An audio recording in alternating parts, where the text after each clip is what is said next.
A young man slowly peeled his eyes open, and immediately his brain filed a formal complaint. He was in a strange, messy room that looked like it had been hit by a small, very aggressive tornado. He sat up in bed, which was a mistake, as his head felt like a drum solo was happening inside it.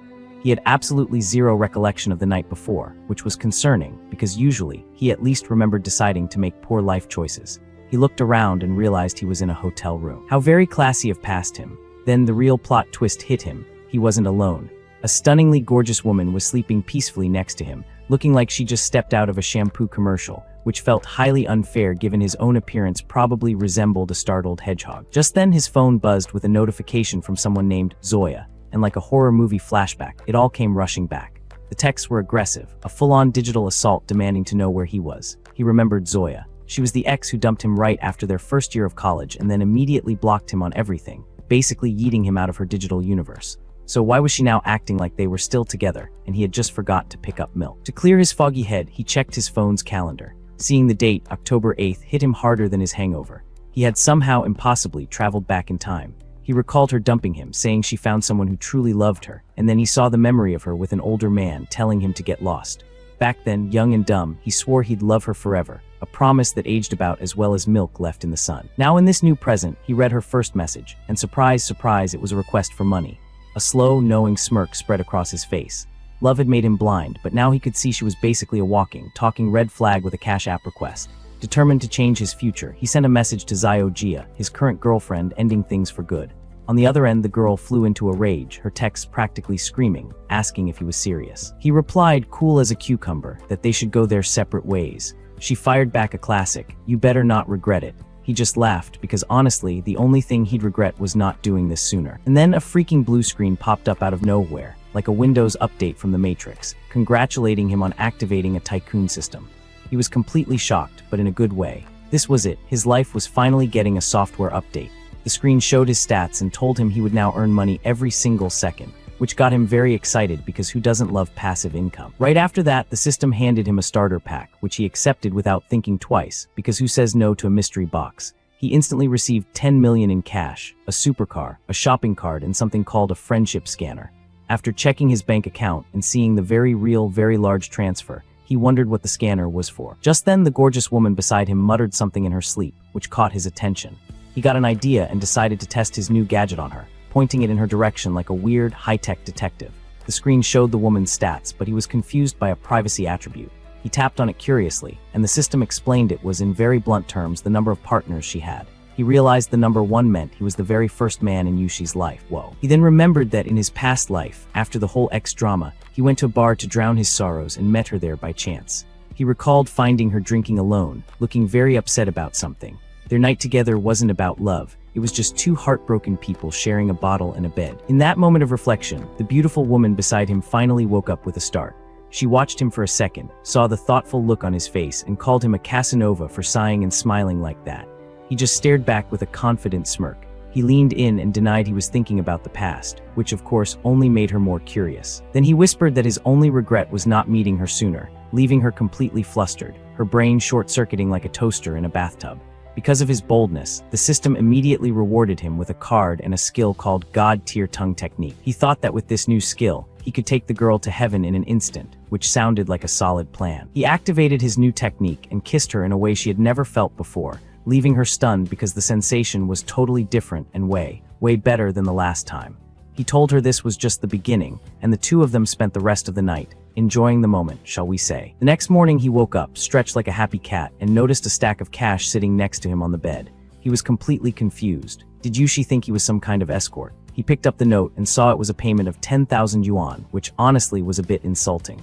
He found the girl interesting for paying him, but he regretted not getting her contact information. Then he focused on the card, wondering how it worked, and the system explained it was a cashback multiplier for money spent. Cha-ching. With this power in his hands, he was determined not to waste this chance and to become a famous tycoon.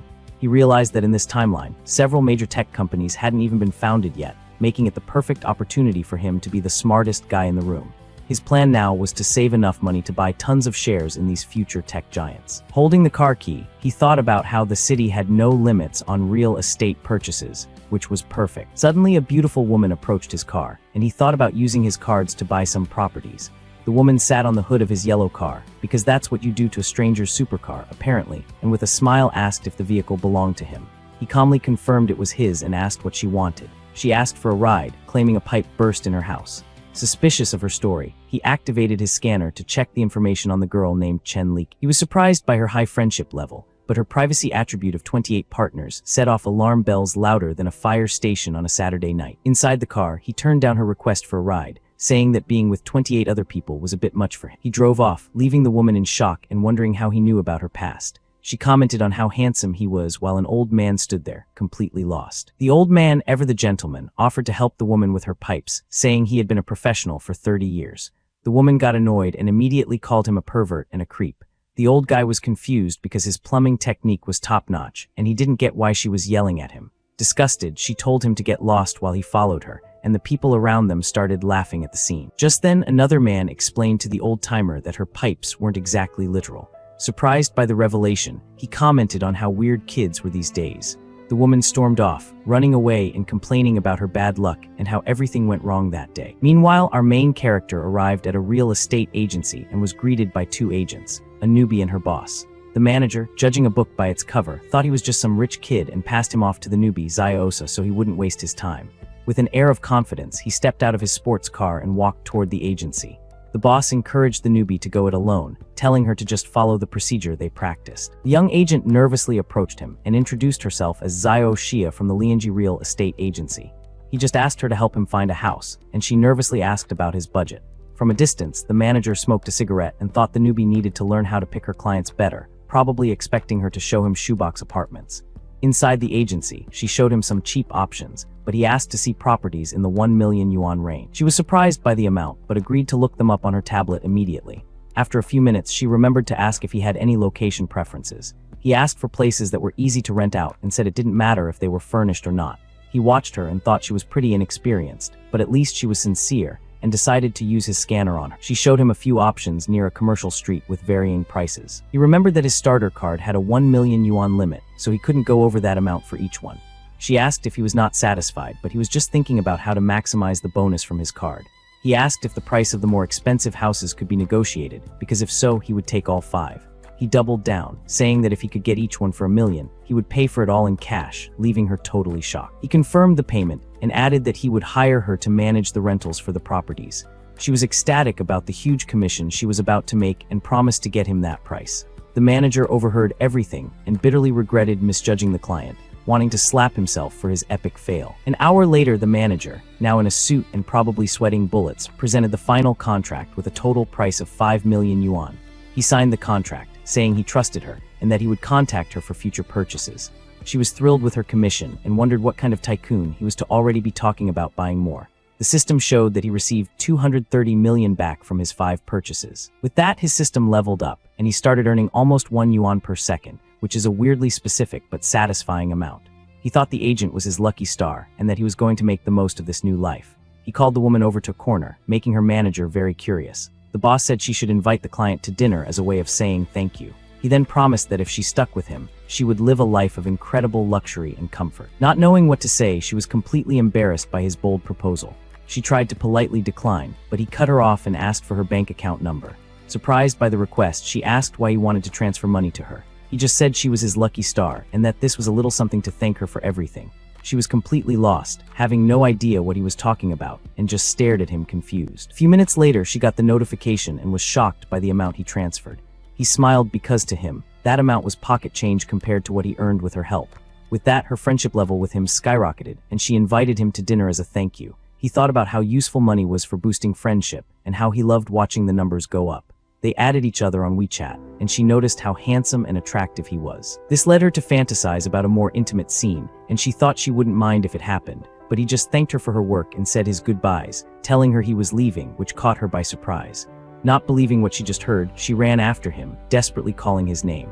Already inside his sports car, he smiled and waved goodbye to her one more time. 20 minutes later, he got home and announced his arrival to his mom, who was waiting for him. His mother greeted him with some cold watermelon, because moms are the best, while his dad asked about his graduation trip. He said he planned to go to Madu, because he wanted to check out the area around the university he would be attending. His dad agreed with the decision and asked his mom to transfer the travel money to their son. His mom joked that spoiling him so much would make it harder for him to find a wife in the future. He asked her not to bring that up and thought to himself that he would not let them down like he did in his past life. The next day, he was already on the plane, complaining about having bought the ticket at the last minute. Trying to squeeze through the narrow aisle, he politely asked the other people for some room. He spotted a familiar woman and called out to her. She recognized him immediately. He confirmed that this was his seat, and coincidentally, she said hers was right there too. She thanked him as she squeezed past him to get to her window seat. A guy in glasses popped up out of nowhere, like a creepy jack-in-the-box, and tried to flirt with her, butting into their conversation. Paying no mind to the intruder, he asked the girl to take the inner seat. The stranger complained, saying they couldn't just switch seats on the plane like that. He cut him off, saying they were together, and how they sat was none of his business. Once they were seated, the nosy guy ignored the warning and asked the woman what she was doing in Madu. She replied that she was going for work and then turned to him and asked the same question. He said he was bored at home, so he decided to take a vacation to relax. The guy in glasses introduced himself as Chuan Shen and said he was also traveling to Madu. He offered to give her a ride, bragging that his dad sent a car to pick him up. He declined the offer, saying their hotel also had an airport pickup service. The guy asked which hotel they were staying at and he replied, Aminian. The intruder was stunned and repeated the name of the ultra-luxury hotel that cost billions to build. He doubted it because he stayed there before and knew a cheaper room didn't come with that service, but he said he booked a villa. The intruder was in disbelief at the answer and asked if he was serious about the villa. The woman commented that a single night cost 80,000 and was surprised to learn he was a rich kid. With a smile, he said she was a rich kid too, so she had no room to talk. He remembered that she was the school belle and came from a very famous wealthy family in town. Back then, she was so quiet and focused on her studies that no guy dared to approach her. He was focused on his ex-girlfriend at the time but heard that her family ran into some financial trouble. In the present, she said with a sad look that she wasn't really a rich kid anymore. He realized he hit a sore spot and quickly tried to change the subject to lighten the mood. To break the awkward tension, they started talking about the good old days in high school. She laughed a little and agreed that their high school days were really fun. With that, he thought he finally broke the ice and decided to use his system on her again. The system screen showed that her privacy was 0 and her friendship had climbed to 75. He wondered if she was already paying attention to him back then, since her friendship level was so high, because apparently, he was the oblivious one in high school. After landing, a beautiful woman in a suit introduced herself as his private butler, Wang Yoyan. He was quite impressed with her professionalism, as you would expect from a place like that. He asked where Joy Ying was staying, and she said at a friend's house in Puong.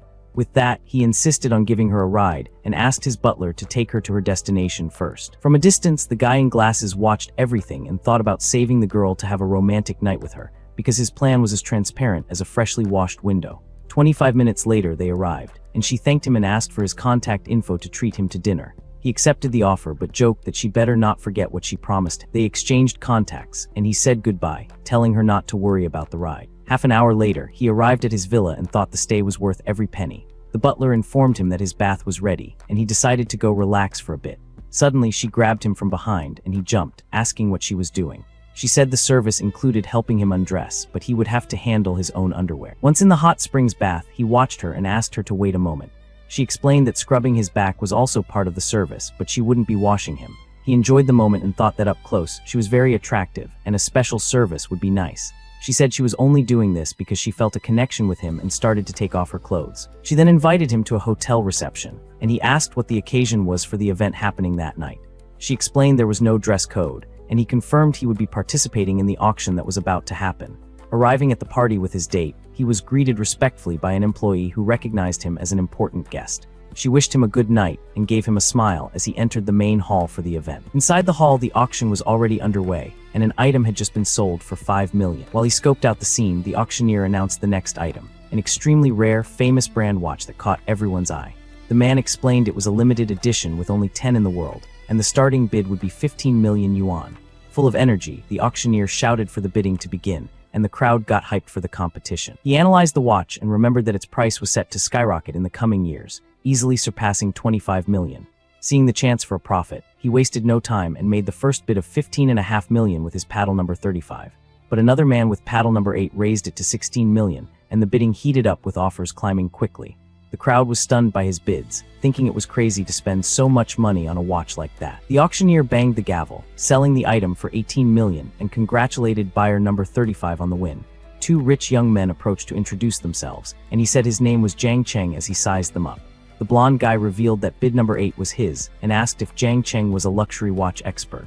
He replied that he was no expert and that this was his first time buying a watch. He was just testing the waters. The blonde guy was floored by the price and asked why he had never seen him around before. He explained he just got here yesterday for college. Surprised, the young man said that at 18, he didn't have the guts to do something like that and was seriously impressed. With that, he invited Jiang Cheng to hang out sometime, and he agreed to the proposal from his new acquaintance. The system then notified him of his new level, and he thought about how his annual income now exceeded 300 million. Despite the cash, he knew that for his ambitious plans, this amount was just a drop in the bucket, and he needed more, because apparently, being a multimillionaire isn't what it used to be. Walking down the stairs, he ran into a familiar face and recognized the woman he was with the night before. It was the same woman from the hotel he met at the beginning of the story, and she stared at him, surprised to see him there. She teased him, calling him a kiddo, and said she didn't expect him to be a rich boy, thinking he was just a poor student. She invited him to her villa since the auction was winding down, wanting him to join her for another night together. He accepted the invitation, and she joked that he better put in more effort than last time, turning up the heat. Suddenly, a man appeared and grabbed her by the arm, revealing himself as Jiang Yu, the beautiful woman's ex-fiancé. The guy insisted they were engaged, but she called him crazy for wanting to get married after he cheated on her with her best friend.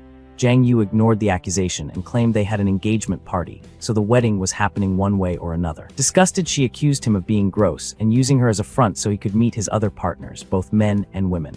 The system gave him two choices: leave with a reward or punch the guy to gain a physical enhancement and a bad luck card. The enhancement improved all his attributes, and without a second thought, he landed a punch on his rival, leaving the woman shocked. He kicked the aggressor on the ground, and she watched the scene, seeming to enjoy his attitude. He stomped on his fallen rival, and her affection level rose while the other guy screamed in pain on the ballroom floor. Desperate, the aggressor started yelling for help, calling for hotel security to rescue him from the situation. Security arrived and tried to de-escalate the fight, but the ex-fiancé yelled at them to arrest him and call the cops. Threatening the staff, he said he was going to call the police and file a complaint to get them all fired. She told him not to worry, as she would say he was defending her from harassment. The ex-fiancé boasted that the security cameras recorded everything and that they were all finished because of it. Suddenly, a man with a knife burst in, and panic spread as people screamed, terrified by the scene. The intruder grabbed the ex-fiancé and demanded they bring him the couple who betrayed him, or he would take everyone out. Scared for his life, the aggressor yelled for the security guards to find the people the man was looking for to save his own skin, because loyalty clearly wasn't his strong suit. The system gave him a new choice: escape with the girl and get money, or stop the crime and gain a new skill. He decided to act for everyone's safety, and especially for the special technique the system offered as a reward. Before acting, he remembered the item he won earlier and realized the bad luck card could be very useful right now. He activated the enhancement card, and a blue aura completely surrounded him, changing his body. With this, he felt a powerful energy flowing through his entire body. Wasting no time, he dashes at high speed toward the man with the knife, ready for a surprise attack, because apparently, his morning workout routine involved saving rich people from dramatic villains.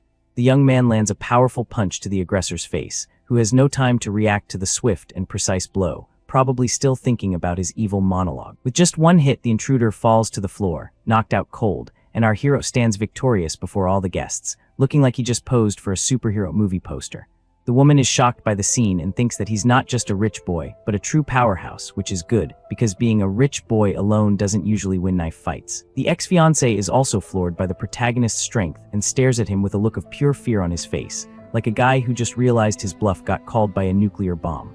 Our young man then approaches his rival, who is still on the ground, and looks down at him with a confident and intimidating smile, the kind that says, "I just saved the day and you're still a loser." The people in the hall comment on how brave and handsome he was for handling the situation so easily, because nothing says attractive like knocking out a guy with a knife while looking good doing it. The police arrive and arrest the intruder, and one of the officers thanks the protagonist for his help in the commotion, probably glad they didn't have to deal with the paperwork for stabbing. But the ex-fiancé seizes the opportunity to accuse our young man of assault and asks the officer to arrest him immediately, because when you're a scumbag, you just can't help but be a scumbag. The officer then turns to the protagonist and asks if it's true that he hit the other guy there in the hall, doing his best impression of a detective who just walked into a soap opera. The woman interrupts the conversation and explains to the officer that her ex-fiancé was trying to trick her into a forced marriage, which is basically the oldest plot in the villain playbook. With that, her affection level for him jumps to 90, and he realizes the young woman is truly falling for him, probably thinking, Step 1, stop knife attack. Step 2, win heart. Step 3, breakfast. He hugs her to comfort her and says he'll never let a scumbag like that intimidate her ever again,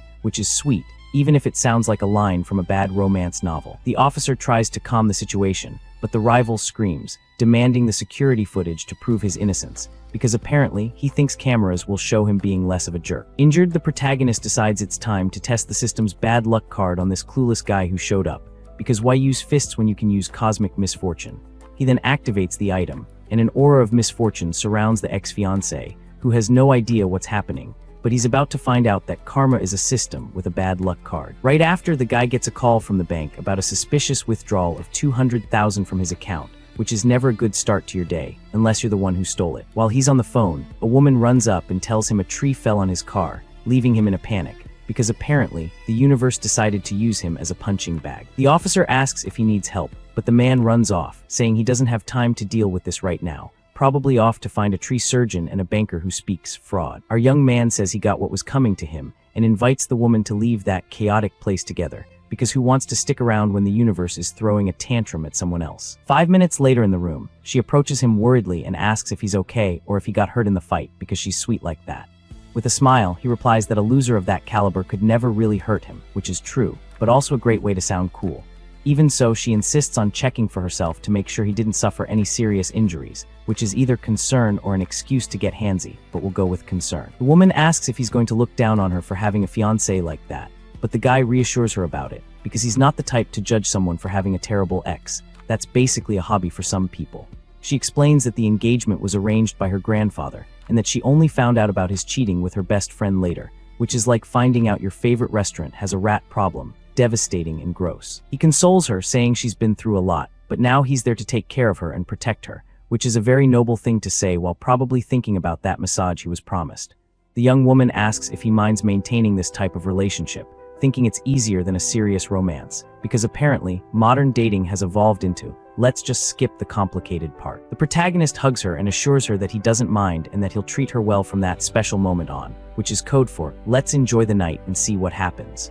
The two then enjoy the night together, and the moment seems to be quite intense for the beautiful woman accompanying him, because when you combine a hero, a villain, and a hotel room, things tend to get spicy. The next morning, two maids are tidying the room, and one of them comments on the stamina of young people these days, because apparently, the sheets told a story. The other lady jokes that she wouldn't be able to work if her husband were like that, and they comment with envy about the young man, because who doesn't want a partner with that kind of energy? Later, at a coffee shop, the protagonist and the woman are having breakfast while he casually scrolls on his phone, because even after a heroic night, you still need to check social media. On the screen, he sees a post from a classmate showing off an expensive watch he got from his mom as a coming-of-age gift, because nothing says I'm an adult like a luxury timepiece from mommy. Our young man then gets an idea and asks if he can borrow her legs for a celebratory photo, which is either the weirdest request ever or genius-level trolling. She asks if it's his birthday, but he explains he wants to post a gift that's different from what his other classmates are showing off, because when everyone else has a watch, you need to up the game. The woman agrees to the prank and calls him a brat as she agrees to participate in the unusual photo he requested,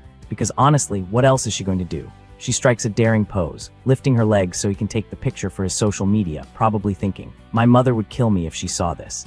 She then takes off her shoes and continues to pose for our guy's camera, who is having fun with the scene, because this is way better than a boring watch selfie. He takes the picture, thinking that his 18th birthday present isn't a car, but it's faster than a supercar, which is both clever and a little bit dirty, but we'll let it slide.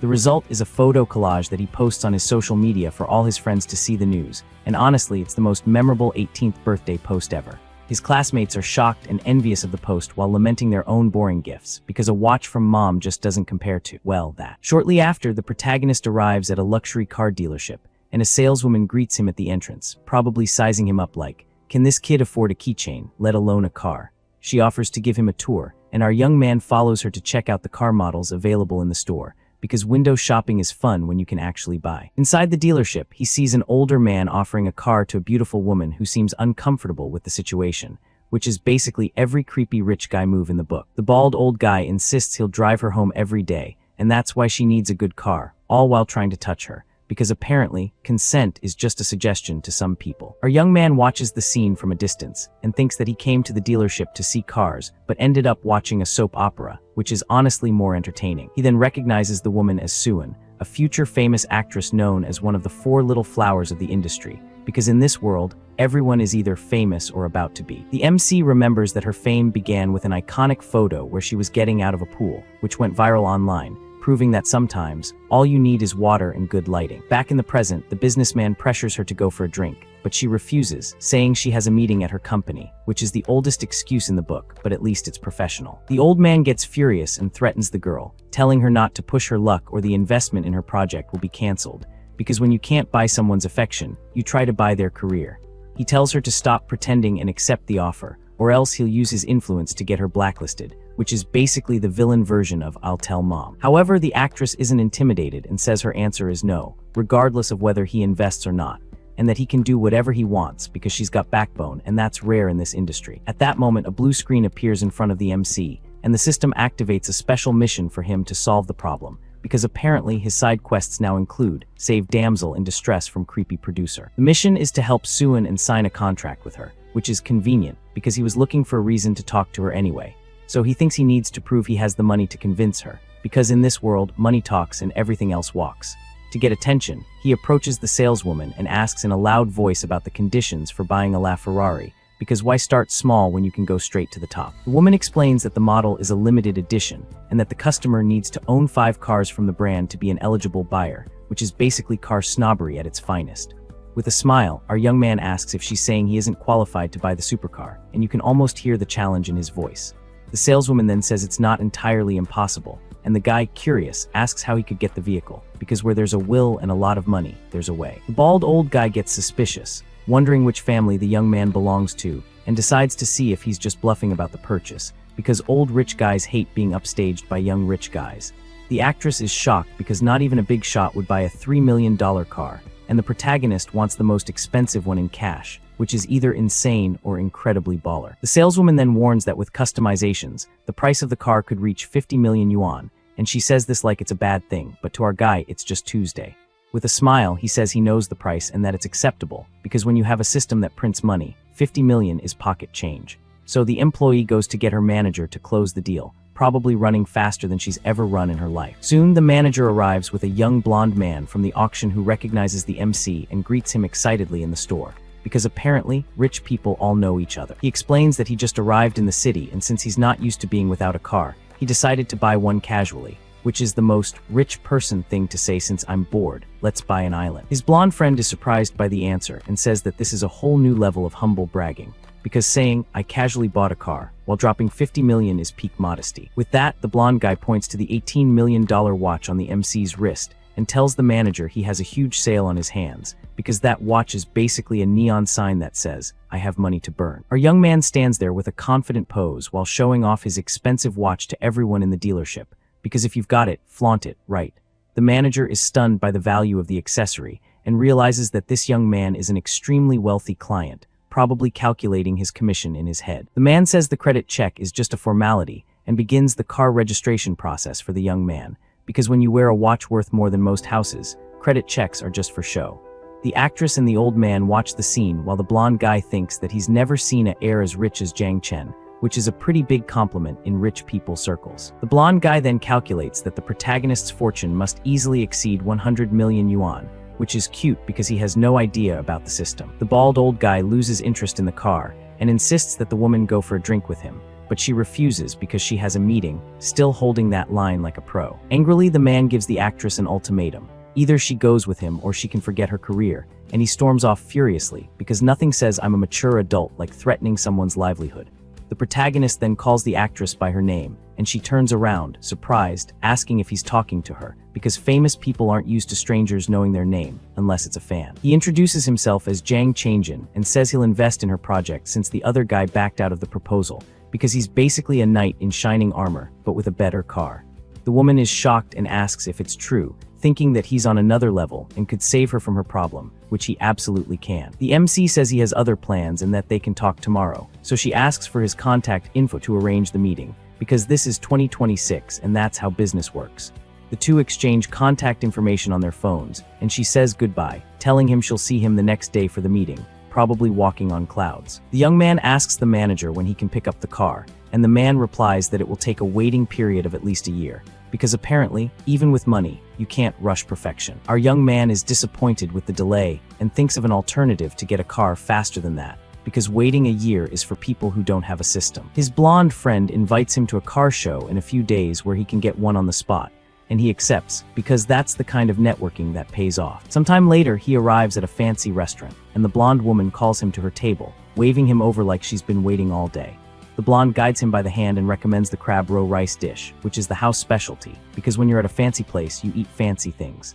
At the table, several sophisticated dishes are served, and the atmosphere between the two seems very intimate and special, the kind of vibe that says this is going somewhere. He leans in close to her and whispers in her ear that he's only interested in having a special night with her, which is both forward and honest, and honestly refreshing. The next morning, she asks him to let her rest because the previous night was quite eventful for both of them, which is the polite way of saying you wore me out. The MC says he can do that, but only if she calls him by a more affectionate nickname than before, because apparently, he's collecting pet names like Pocket. She then calls him hubby and gives him a kiss, and satisfied with the nickname, he lets her rest a little longer because he's a gentleman, even if he's a demanding one.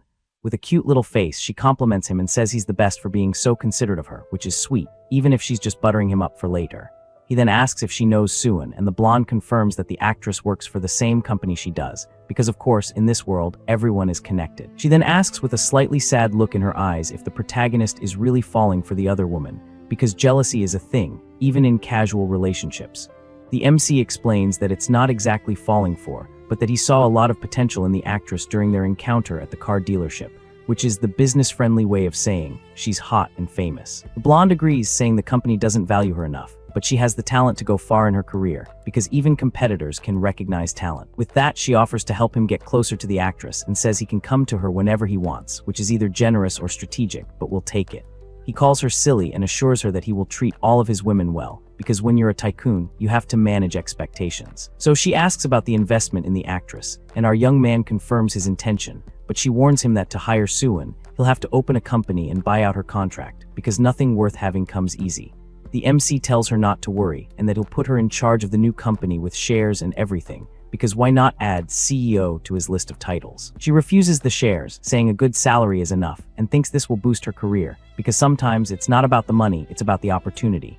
He gently scolds her, saying there's no need for such formality between them since they're already very close, which is code for we slept together, so let's be business partners. She then moves closer to him and touches his face affectionately, because intimacy builds trust, or at least it should. With tears in her eyes, she confesses that before him, her life felt meaningless, and only now does she feel alive, which is either incredibly romantic or slightly concerning, but he'll take it. While hugging her, he receives a message from the actress asking for the time and place of their meeting, because apparently his phone is the command center for his love life. The next day, with a smile on his face, he thinks that the big star seems to be in quite a hurry to close the deal, because who wouldn't be eager to sign with a mysterious rich guy?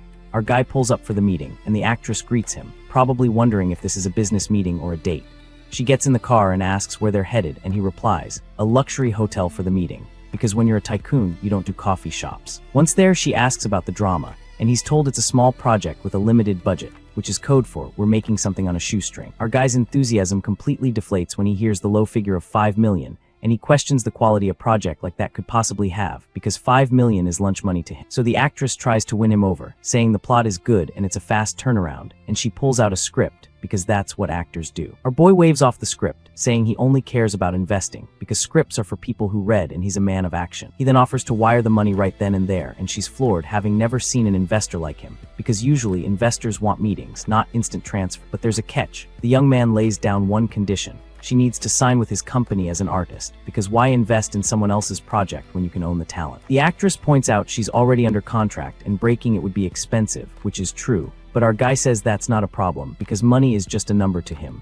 The woman thinks he's handsome but is suspicious of his intentions, wondering if she should accept the offer, because when a rich, handsome guy offers you a deal, you have to ask, what's the catch? This, the actress asks if he even has an entertainment company, and our young man replies that he'll create one if she agrees, because that's how confident he is.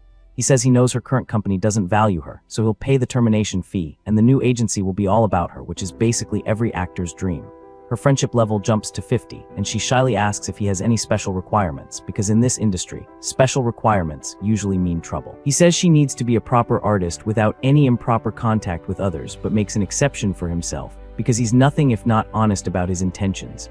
Her friendship shoots up to 60, and she asks when they can sign, because at this point, she's sold. Our guy tells her to call him boss because he's earned that title. Curious, she asks how old he is, and the actress teases him about his age, questioning if he shouldn't be 18 instead of 20 since he's so young, which is a backhanded compliment if ever there was one. Our guy smirks and says he was thinking of something else, so she calls him a little devil because he's earned that too. After the food arrives, she thanks him for his help, but he says the only thanks he needs is for her to become a star, because that's the ultimate return on investment. Just then, the system notifies him that he secured the contract and earned 20% of a company's shares, because the system loves rewarding good deeds. While eating, he thinks about telling his parents about his newfound wealth so they don't freak out when he comes home, because showing up with a $50 million car might require some explanation. So he calls his dad, who congratulates him on his sharp eye for investments and the company's quick success, because apparently his dad is also in on the secret. His dad calculates his annual income, and his mom jokes that he's been bragging to his friends about his son's success, because moms love to show off. Our young man asks if they want any gifts, but his dad tells him to stay humble and not get carried away, because good parents keep you grounded. Ending the call, he invites her to do some shopping, and she accepts, playfully calling him her sugar daddy, because why not embrace the dynamic? After finishing their meal, she wipes her mouth, and our boy confirms they can head to the mall, because shopping is the next logical step. They arrive at a super expensive watch store, where an employee greets them at the entrance, leaving the actress completely stunned, because this is the kind of store where you need a loan just to look at the displays. Inside, she spots a familiar face and greets a senior actress named Linru, who's with an older man, because in this industry, you're never alone. The actress asks what she's doing there, and Linru hesitates a bit but says she's just accompanying a friend, which is code for "I'm here with my sugar daddy." The older man comments that the young guy is talented and handsome, and the system analyzes him, showing his stats, because the system is basically a gossip columnist at this point. The old man then asks who the boy is, and the veteran actress explains that he was in one of her old dramas, because everyone's connected in showbiz. The extra then introduces himself as a film investor and offers his card to the actress with our guy, because networking never stops. The veteran actress scoffs internally, thinking the other girl isn't on her level, because seniority means everything in this business. Holding the card, the young woman reflects on how the industry is full of fake friends just looking to take advantage, which is a sad but true realization. A salesperson asks our boy which watch he's looking for, and he says he hasn't seen anything interesting yet, because when you're rich, you're hard to impress. Our guy then asks for models starting at $500,000, saying the cheaper ones aren't good enough for his mom, because his mom deserves the best, obviously. At this, the veteran actress is floored by the price, thinking about how long it would take a normal person to earn that much, which is forever, basically. The actress sits down and pretends to read a magazine, but she's secretly enjoying watching the other woman get put in her place by our guy, because schadenfreude is real. He walks over to her and asks if she's found a watch she likes, but the girl says she's just browsing since she can't afford them, because honesty is refreshing. Suddenly, the system gives our young man a random task: gift the actress a watch to strengthen their relationship, so he tells her to pick anyone she wants, because the system is basically his wingman. She politely turns down the offer, saying she'll buy her own accessory when she can afford it, because she's got pride. Watching from afar, the veteran actress thinks they're just putting on a show and plans to embarrass them, because that's what bitter people do. The salesperson brings out a selection of expensive watches for our guy and helps him try on the models, because customer service is everything. As soon as one of the watches is on our young man's wrist, it practically glows, and the employee compliments how great it looks, because it's a $50,000 watch. It better look good. The protagonist then asks the girl for her opinion, and she agrees the watch looks amazing on him, because honesty is still a thing. He mentions it's a bit loose, so the actress offers to tighten it on his wrist, leading him to make a pretty cheeky comment, because he can't help himself. The actress gets flustered by his comment, and her friendship level climbs to 70 thanks to our young man's flirting, because apparently cheeky comments work.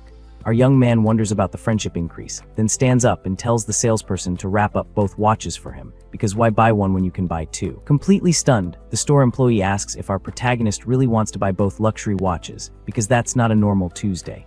At this, the veteran and the older man are in total shock over the $2 million purchase, questioning if he's just showing off, because that's what poor people say when they see rich people spend. Our guy then asks the actress for help picking a watch for his mom, and the girl points to a very elegant model, because she's got taste. With that, the salesperson praises her choice and details the prices of the watches, which cost over $800,000 each, because elegance isn't cheap. He then asks the girl to try on the accessories so he can see how it looks on her wrist, because he's nothing if not thorough. Our young man remarks that the watches are way better than the cheap model on the woman behind them, who gets furious when she hears it, because that's a direct hit. Ignoring their reaction, our boy asks to have all 4 watches wrapped up and hands over his card for payment, because he's on a roll. Right after paying, the girl gets ready to take off the watch she tried on to give it back to the salesperson, but our guy grabs her hand and tells her she doesn't have to, because that accessory is now a gift for her, because he's smooth like that. Completely embarrassed, the actress refuses the gift, saying it's way too expensive for her to accept because she's not used to this level of generosity. He insists, saying it's just a little something and that it's already paid for, so there's no returning it, which is technically true. The girl still tries to refuse, but he explains that the watch doesn't suit his mom and that it's a welcome gift because he's got an excuse for everything. Our young man then gives her a serious look and asks if she's trying to disrespect him in front of everyone, which is a power move if ever there was one. Realizing he's her future boss, she accepts the gift, and her friendship level rises to 75, because who can say no to a boss like that? The salesperson then hands over the receipt for over $4 million and also offers them a special gift from the store, because when you spend that much, you get free stuff. At that moment, the veteran actress is fuming, wondering how a rookie could get a watch more expensive than hers, because jealousy is a bitter pill. She then asks about her gift, but the salesperson says that unfortunately there isn't one available for her, because Karma is a salesperson. With that, the older man gets furious that his plans are ruined and storms out of the store, annoyed with the whole thing, because his date is now a disaster. The salesperson then asks the veteran if she still wants the watch, but the woman, embarrassed, refuses and leaves because her pride won't let her stay. Just then, the system announces the mission was a success and offers a random cashback reward to our guy because the system loves a winner.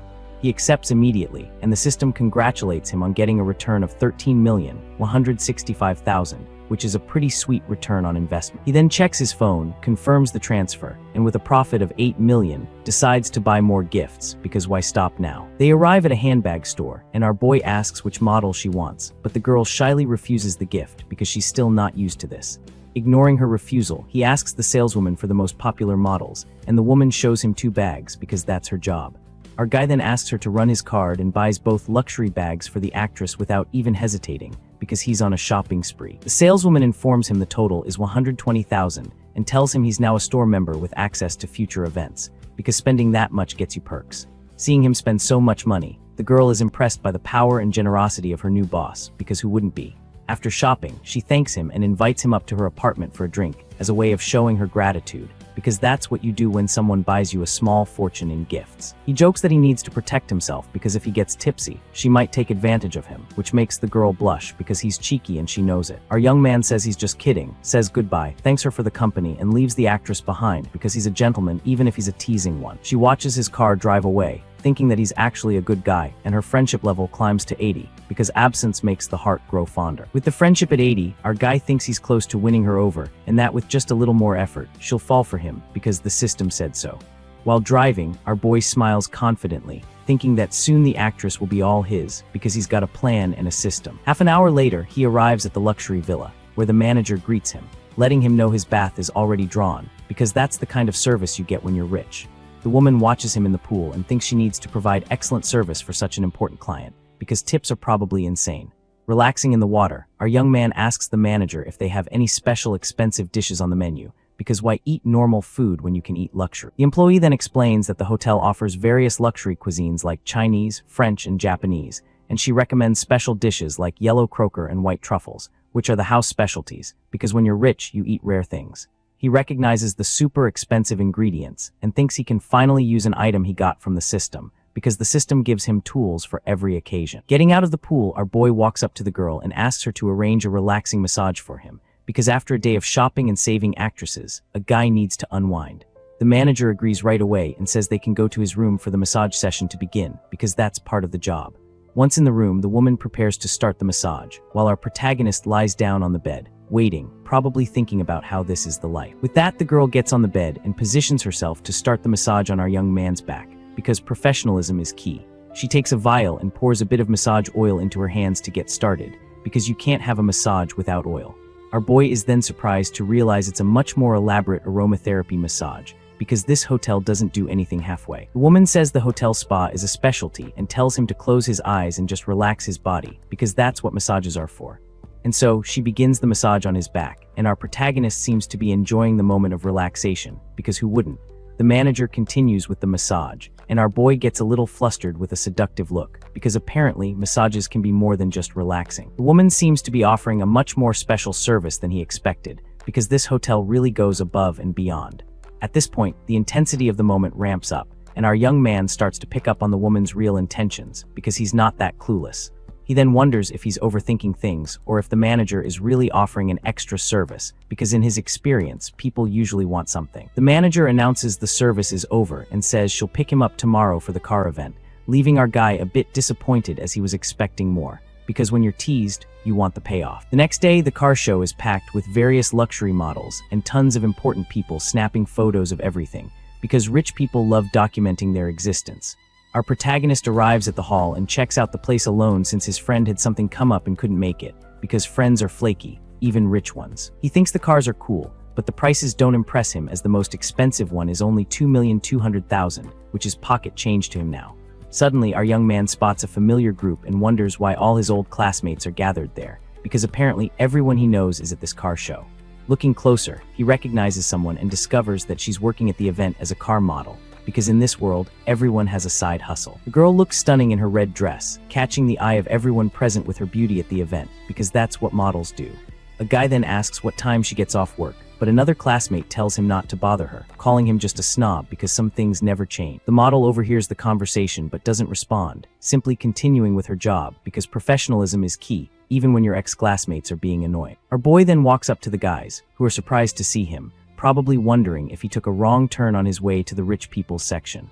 They ask what he's doing at the event, and he questions if they organized some secret outing since nobody invited him to join, because apparently, his social circle still operates like high school cliques. One of the classmates thinks angrily that they left him out of the trip on purpose and didn't expect to run into him, which is awkward. But hey, that's what happens when you're the poor kid who suddenly became rich.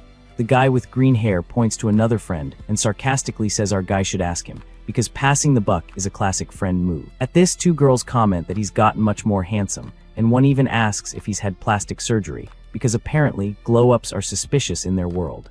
The green-haired friend hugs him and says, even his voice has changed, which is either a compliment or an accusation of body snatching. Then our boy asks if they're there to buy a car, and one of the female classmates says they're just there to check out the models by the cars, which is the oldest excuse in the book for guys who can't afford anything. Just then, the system displays the girl's stats, and our young man is shocked by her high friendship level and privacy value, because apparently, she's been secretly crushing on him this whole time. He wonders why the friendship is so high since they barely ever talk, but the system doesn't lie, so maybe he's just oblivious. The green-haired friend then interrupts him, asking why he's so lost in thought, probably worried he's having a stroke. The green-haired guy bumps into our guy, who tells him to watch it because personal space is still a thing. The friend asks if he's lost his mind for acting so strange, which is fair because zoning out in the middle of a car show is weird. Ignoring the commotion, our young man approaches the model and gives her a wave, complimenting her beauty and her red dress, because when you see someone stunning, you acknowledge it. The girl smiles and asks if he's at the event too, and our guy says he's just checking out the luxury cars, as if he's just browsing like everyone else. He then turns to his classmates and asks if they're going to buy a car, but the other guy chews him out for the bold comment and starts talking about the car, because some people just can't handle being called out. Our protagonist compliments him on knowing so much about cars, and the classmate explains the model costs over $5 million, as if that's supposed to intimidate someone who just bought a $50 million watch. With a smirk on his face, he provokes the guy, asking if he's going to buy the car since he knows so much about it, which is basically asking, so are you going to put your money where your mouth is? The model then cuts in, telling them to stop because she's working and they can't be making a scene, because professionalism matters, even when your ex-classmates are being idiots. The classmate then uses the situation to his advantage and asks the girl for help choosing a car as a gift for his high test scores, which is the most transparent pickup attempt in history.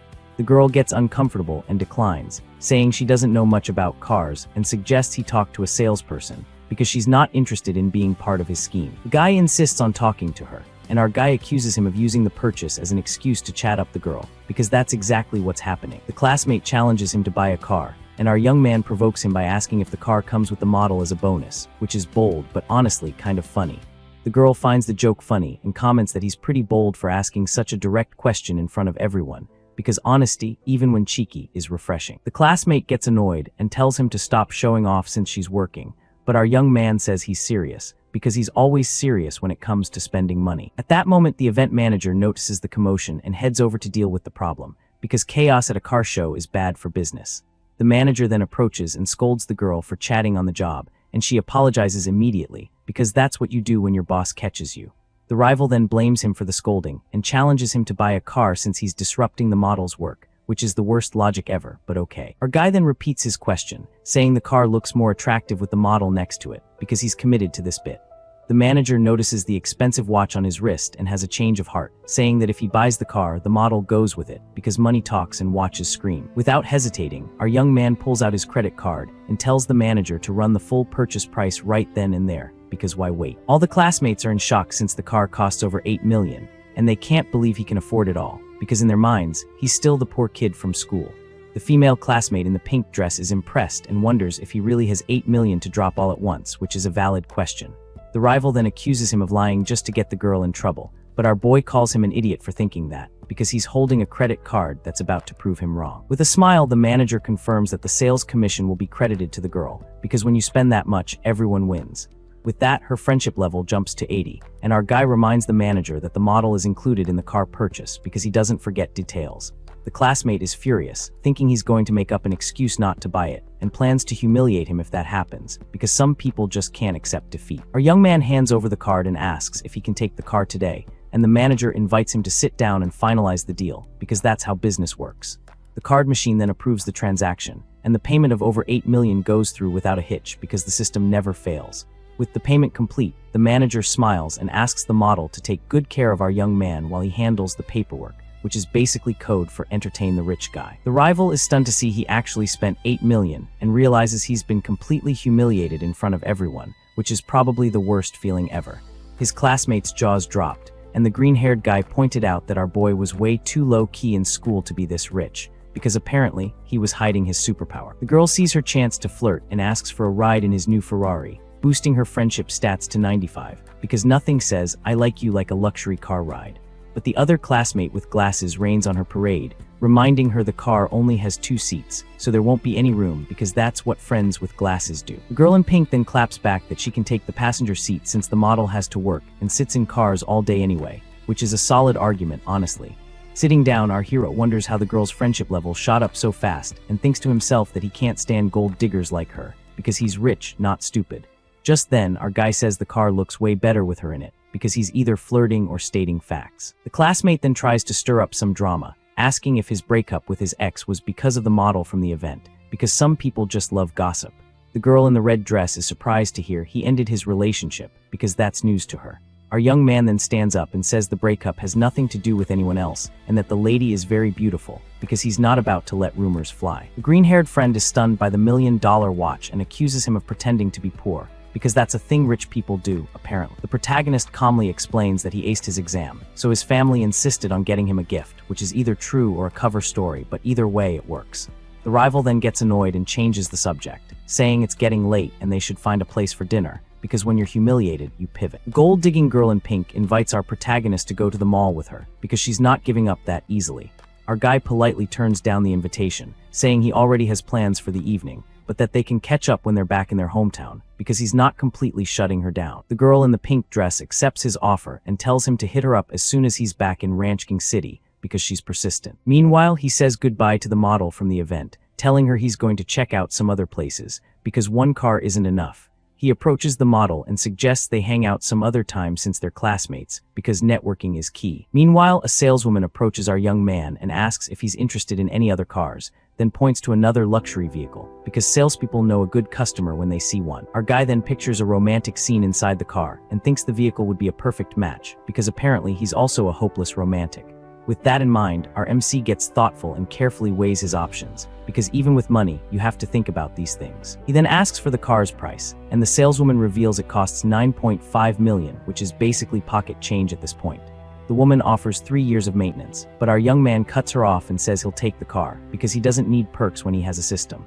He then asks about a delivery ceremony, and the employee assures him she can arrange a big celebration for him, because that's what rich people expect. Our protagonist declines the ceremony, explaining the car is a gift, so he'll just send the address for the vehicle's delivery, because he's low-key like that. Pink-haired streamer is live streaming and showing off the luxury car to her followers, because content is king. She continues the stream, saying the car is gorgeous and that whoever gives it as a gift will find true love instantly, which is a nice sentiment, even if it's not true. Just then, the woman points to our guy and says she'll interview him live if she gets 3,000 likes on the stream, because engagement is everything. Seeing the streamer just standing there, another employee approaches and asks if the young lady is placing an order or just browsing, because that's their job. The pink-haired girl awkwardly replies that she just wanted to take a look at the vehicle, which is the universal sign for "I can't afford this." Because of this, the saleswoman asks the streamer for proof of assets to be allowed to stay there, because some stores are snobby like that. The streamer gets annoyed and points to our MC, saying he walked right in without any issues, but the employee insists it's standard procedure, because rules are rules. The streamer is embarrassed as her followers comment that she's being treated poorly and demand that she interview the rich guy, because the internet loves drama. Watching from a distance, the model is shocked to realize our guy spent 20 million in less than half an hour, because that's either insane or incredibly baller. She then reflects that even before her family's incident, they could never spend money so lavishly, because 20 million in half an hour is next level. 2 hours later, our MC stretches as the car's paperwork is all sorted out, because buying cars is exhausting, apparently. A manager hands him the keys and asks about the license plate, so our young man thinks it might be hard to get a special one, because bureaucracy is a thing. Just then, the system pops up and gifts him a custom plate with his initials, and he finds that very thoughtful because the system always delivers. An employee then approaches to help him with the new plate registration, and our guy agrees to proceed, because why not? Upon seeing the plate, the manager is gobsmacked as it has the client's initials, and he's never seen anyone with so much pull because custom plates usually take time and connections. Our protagonist then tells the man not to overthink it, and that he just reserved the number in advance, which is a solid cover story. The manager praises our young man's incredible luck, saying the choice of plate was very meaningful and impressive, because flattery gets you everywhere. A mechanic then approaches the car and informs them that the new license plate installation is complete, because efficiency is key. Seeing the VIP treatment, the manager speculates that our guy must be related to some big-shot politician or tycoon, because that's the only explanation for such treatment. A few minutes later, the model walks up to our MC and thanks him for everything that happened during the day, because he basically made her career. The woman then invites him to dinner, saying she's about to get off work and that it's on her, because gratitude is best expressed with food. Our young man starts to reply, but his phone rings, and a smirk appears on his face because he knows drama is coming. Then our guy answers the call with a hello for the person on the other end of the line, because that's how phones work. On the other end of the line, his friend is crying his eyes out, saying he broke up with his girlfriend and needs to grab a drink with our guy, otherwise he's going to jump in the river in despair, because apparently breakups are that serious. Our MC is shocked by the news because that's heavy. All of a sudden, he gets a text from his buddy who just got dumped and wants to go drinking, because modern communication is redundant. Because of that, he ends up having to postpone his date. The girl agrees to reschedule, no problem. Arriving at the bar, our guy finds his green-haired friend drinking alone and teases him, asking if he was still planning on jumping in the river. The green-haired dude complains that he got totally played and feels awful because the girl he liked was just using him the whole time, which is a classic heartbreak story. He explains that when the other guy went to the restroom, she followed him, leaving him completely heartbroken. But our MC, already tired of all the drama, tells his friend to just get straight to the point and explain what really happened. The green-haired friend then confesses that he followed them both and saw them making out in the hallway, which completely crushed him. Our guy points out that they were never actually together, so there's no way he could be heartbroken, but his friend begs him not to be so harsh. With that, our guy tries to cheer his buddy up, saying the girl is no good, and that it's better to just let the other dude have her. He then reveals that he heard from a friend that the girl's personal life was a total mess, and that he had tried to warn him before. Our guy says he must have hit his head, and proposes a toast to forget the whole thing and drown their sorrows, because alcohol is the traditional remedy for heartbreak. An hour later, our protagonist helps his friend get a taxi, and the drunk buddy promises he'll have his back if he ever needs it. Right after, our young hero calls for a private driver on his phone to take him home in his new sports car. Just then, a woman walks up and tells him to get away from her boyfriend's car, because there's no way he could afford to pay for it if he scratched it, which is both rude and incorrect. Our guy just looks at the woman with a confident smirk, clearly amused by the situation and thinking about how to respond. The woman, realizing her mistake, asks why he looks so much like her boyfriend, which is the weakest excuse ever. He shoots back, "Well, you don't look much like my girlfriend," because he's quick with a comeback. She finds him funny and compliments his voice, saying he could probably drive that car with just one hand, which is either a compliment or a weird flex. The girl then makes a bolder move, asking our young man if he wants to have some fun with her because she's nothing if not direct. But our protagonist cuts her off, saying he's not interested and that he doesn't even have any classmates around. Suddenly, the streamer from before shows up and introduces herself as the driver he requested, because timing is everything. Her name is Kia Yin, and she's doing a live stream while she works. The viewers immediately recognize our guy from the auto show because he's becoming famous. Our guy jokes that she has to pay to take his picture and grabs her phone with a confident look because he's a tease. The streamer apologizes, saying she forgot and looks a little embarrassed because she got caught. She explains that she works as a driver at night and asks if she can film his car for her followers. The streamer gets super excited to show the car to her followers, talking about how fast the model is. The live stream chat starts blowing up with comments about the car's license plate and how lucky the streamer is to run into a rich guy like our hero. The first woman then offers to be his driver for free, trying to get another shot with our protagonist, but our young man turns down her offer, saying that free things usually aren't that great, because he's learned that lesson. He then asks the streamer if she actually knows how to drive a supercar. Handing her the keys, the girl assures him that she's driven plenty of sports cars since she used to be a car blogger, and the system displays her info with zero privacy. She asks if she can stream while driving, promising the camera will only focus on her, and he doesn't mind the broadcast. So our young man agrees, and they take off with the girl holding her phone to continue her live stream, because multitasking is a skill. The streamer tells her followers that she's super nervous and excited to be driving such an expensive car and that she needs to focus, because crashing a $9 million car would be bad. Our protagonist thinks to himself that if it weren't for the system's zero privacy value reveal, he would have thought she was pretty experienced. He then analyzes her stream and notices that despite her popularity, the donations are really low, finding the situation kind of sad. Looking at the numbers, he notes that her daily earnings are minimal, even with a lot of viewers, which doesn't add up. Our young man finds it strange that she makes so little with so many followers and suggests she should just focus on being a driver to earn more. The streamer explains that she's not good at asking for donations and can only make content by showing off cars in the city to entertain her audience. Curious, she asks why the manager at the auto show was so attentive to him, and our guy says it's because they saw him buying another expensive car earlier. The girl is shocked to learn that he bought the car that very day and looks at him with a mix of surprise and admiration. With that, she floors the accelerator, and the live chat goes absolutely wild at the display of our protagonist's power and wealth. Arriving at the destination, she hands back the keys and he compliments her driving, saying he'll call her again when he needs a ride. The streamer thanks him for the compliment and is visibly happy with his approval, seeming a little charmed by our young man, because who wouldn't be? She then asks what kind of streams he usually watches, and our guy replies with a smile that obviously he likes watching pretty women. With a hopeful expression, the streamer offers herself as an option and asks for a little support to help her climb the platform's rankings. Our young man jokes that he's never heard of a free donation account, leaving the streamer a bit embarrassed. So she suggests that he could invite her in for a glass of water, because that's a classic move. Realizing she's trying to use the situation for her stream, he decides to tease her a bit, asking what kind of water she has in mind, and the streamer gets completely flustered by his direct question, thinking how the situation feels like a scene straight out of a movie or a novel. With her face blushing and breaking a sweat, she's left speechless by our protagonist's boldness. The girl then realizes there are only two possibilities for what could happen next, and she's nervous. So he turns her down, saying the water at the hotel is kind of nasty, but promises to grab her a coffee next time they meet. The streamer is bummed out, wondering why he went cold on her all of a sudden, thinking maybe she's just not his type.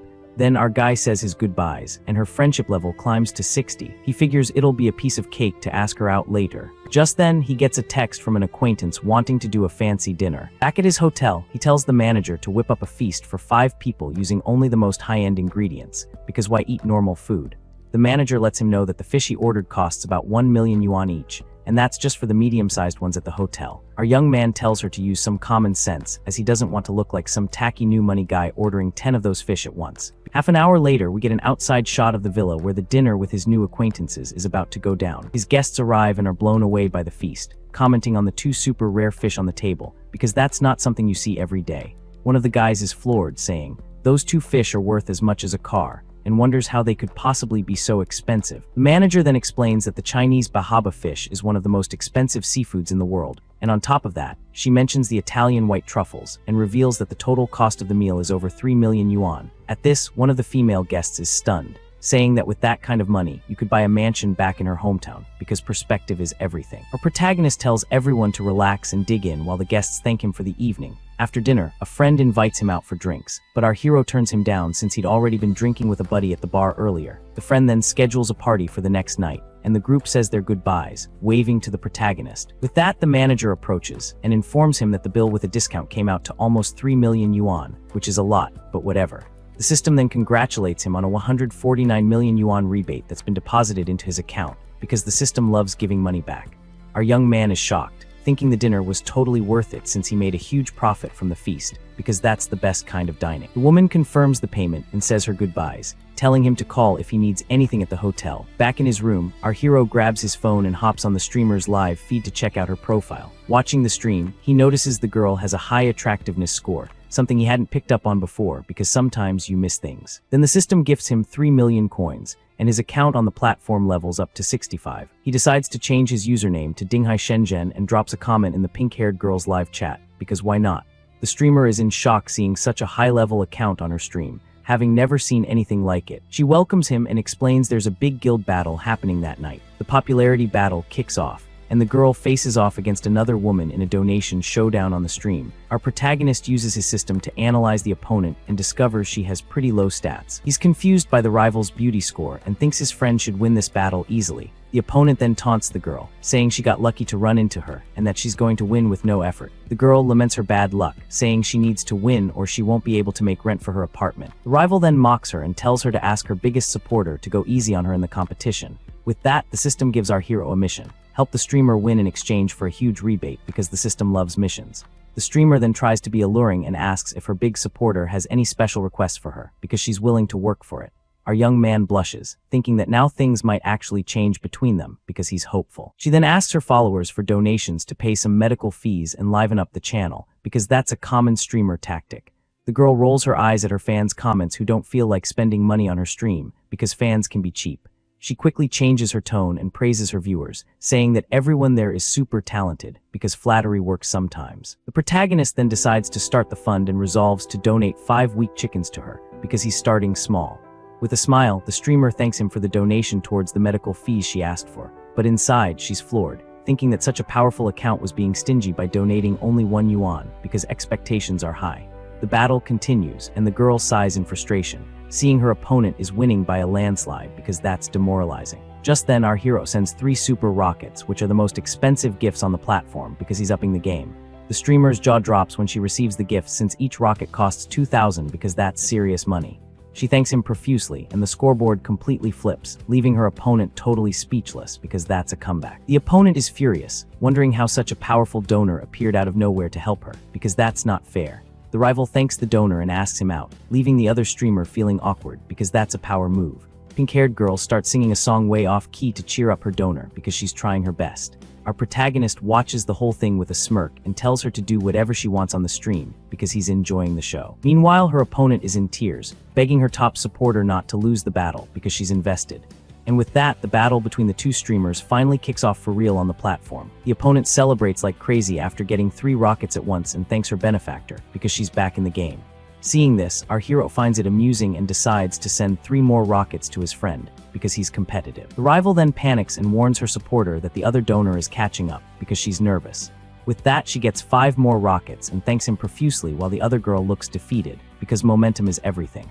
Our young guy gets a kick out of the situation and wonders what the pink-haired girl will do now because he's curious. The pink-haired streamer is so confused, she even asks if her stream froze from all the gifts because that's how overwhelmed she is. Suddenly, 20 rockets pop up all at once, leaving her completely stunned by the donation because that's insane. Her opponent just stares at her screen, speechless, wondering if the other girl's benefactor is even still there because that's a lot.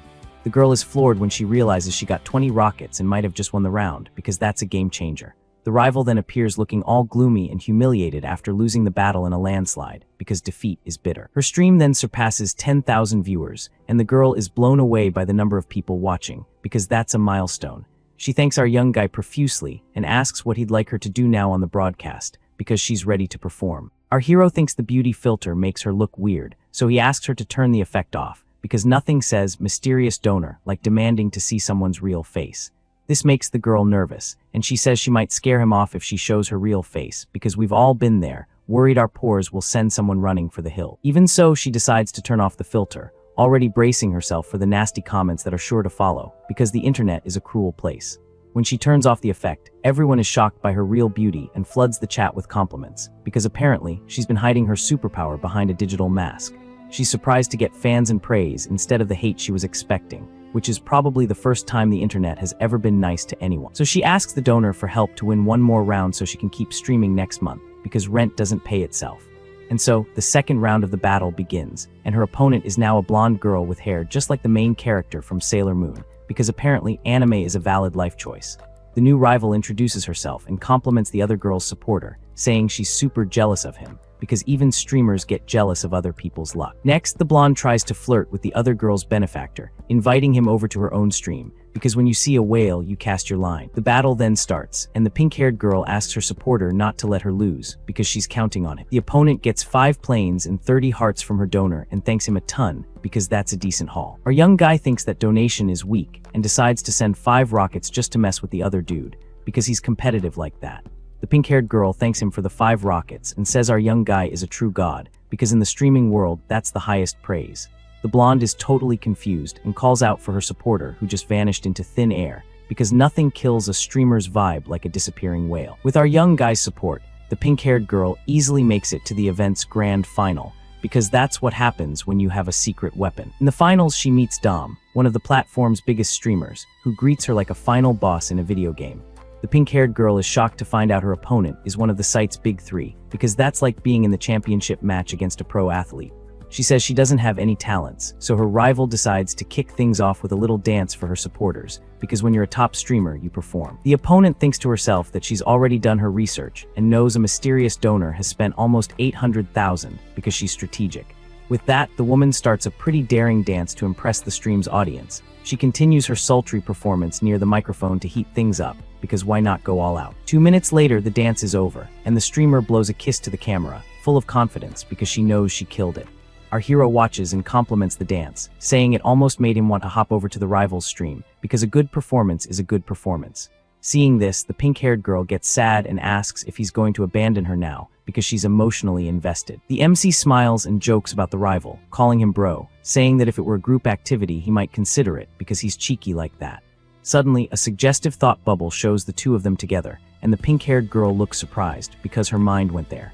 She gets all red and flustered at the group activity idea our young guy suggested, because that's not something you hear every day. The girl in pink thinks she's going to need some help to win, as the chat points out her opponent has already hit 800,000, so she begs our hero to save her, promising to learn any dance he wants to see, because desperation makes you bold. But her opponent receives 9 super rockets, and the streamer gets worried about the situation, because that's a lot. The girl thanks him for the 2 rockets, saying that without them, she wouldn't be able to pay her medical bills, because real life is expensive. Our hero sees the chat making fun of her and thinks the rockets he sent might as well have been birthday candles, and that this girl is a master of sarcasm, because she's quick with a comeback. He then remembers the system gave him millions, and that with his bank account, he can win this battle easily, because money solves everything. Suddenly, the girl in pink's stream seems to freeze with 20 rockets, and she wonders if her screen is bugging out again, because that's happened before. But she realizes it's not frozen. Our boy just sent another 20 super rockets, getting her all hyped up, because that's a game changer. Meanwhile, our guy is watching everything on his phone as the chat goes absolutely wild over the comeback, because the internet loves drama. The streamer gets emotional, thinking this is a battle of the gods and that mortals like her just get to enjoy the show, because she's humble. She then thanks her supporter for the help with her expenses and makes a heart with her hands to show her gratitude, because that's what streamers do. Just like that, the score completely flips, and now she's winning by a landslide while the chat just won't stop spamming, because victory is sweet. Her opponent is left exhausted and speechless, as she never in a million years expected to lose this battle. Looking at her phone, she realizes her rockets have stopped, but the other girls just keep pouring in nonstop. The rival streamer is shocked to see 1,500,000 in donations on the other channel, because she's never seen that much money in her entire life. She then begs her supporters not to stop and to keep sending donations, but one of her top donors gives up on the battle, saying it's better to save it for next time, leaving her completely stunned. Our hero then declares victory with 2 more rockets, and the battle finally comes to an end. The girl in pink celebrates her victory, and the chat starts buzzing about the mysterious donor who helped her. With that, she's so moved by the win that she takes a deep bow in gratitude for everything. She then offers him her contact info and promises to learn anything to please her benefactor. He turns down the offer, but she insists on being his driver. So our young man agrees and tells her where to meet him, because why not? So when the chat recognizes our hero as the guy from the car show, his secret is out. The streamer is shocked to discover the identity of her mysterious donor, and the chat confirms he owns a Ferrari. She wonders why he would help her, and her friendship level with him jumps to 85 as she picks up her phone. Our hero thinks that with the friendship level this high, he really has no choice but to accept her offer. The system then congratulates him on the victory and gives him a rebate of over 2 million yuan. With a satisfied smirk, our young man accepts the system's reward without a second thought. He reflects that after showing off and spending all that cash, he still turned a profit of millions, thinking to himself that winning is just too easy. The next day, he wakes up to a message from the streamer offering to be his driver. Our hero looks at the message and thinks that she sure is an early bird. Meanwhile, she confesses she was too anxious to sleep and wonders when he's going to reply.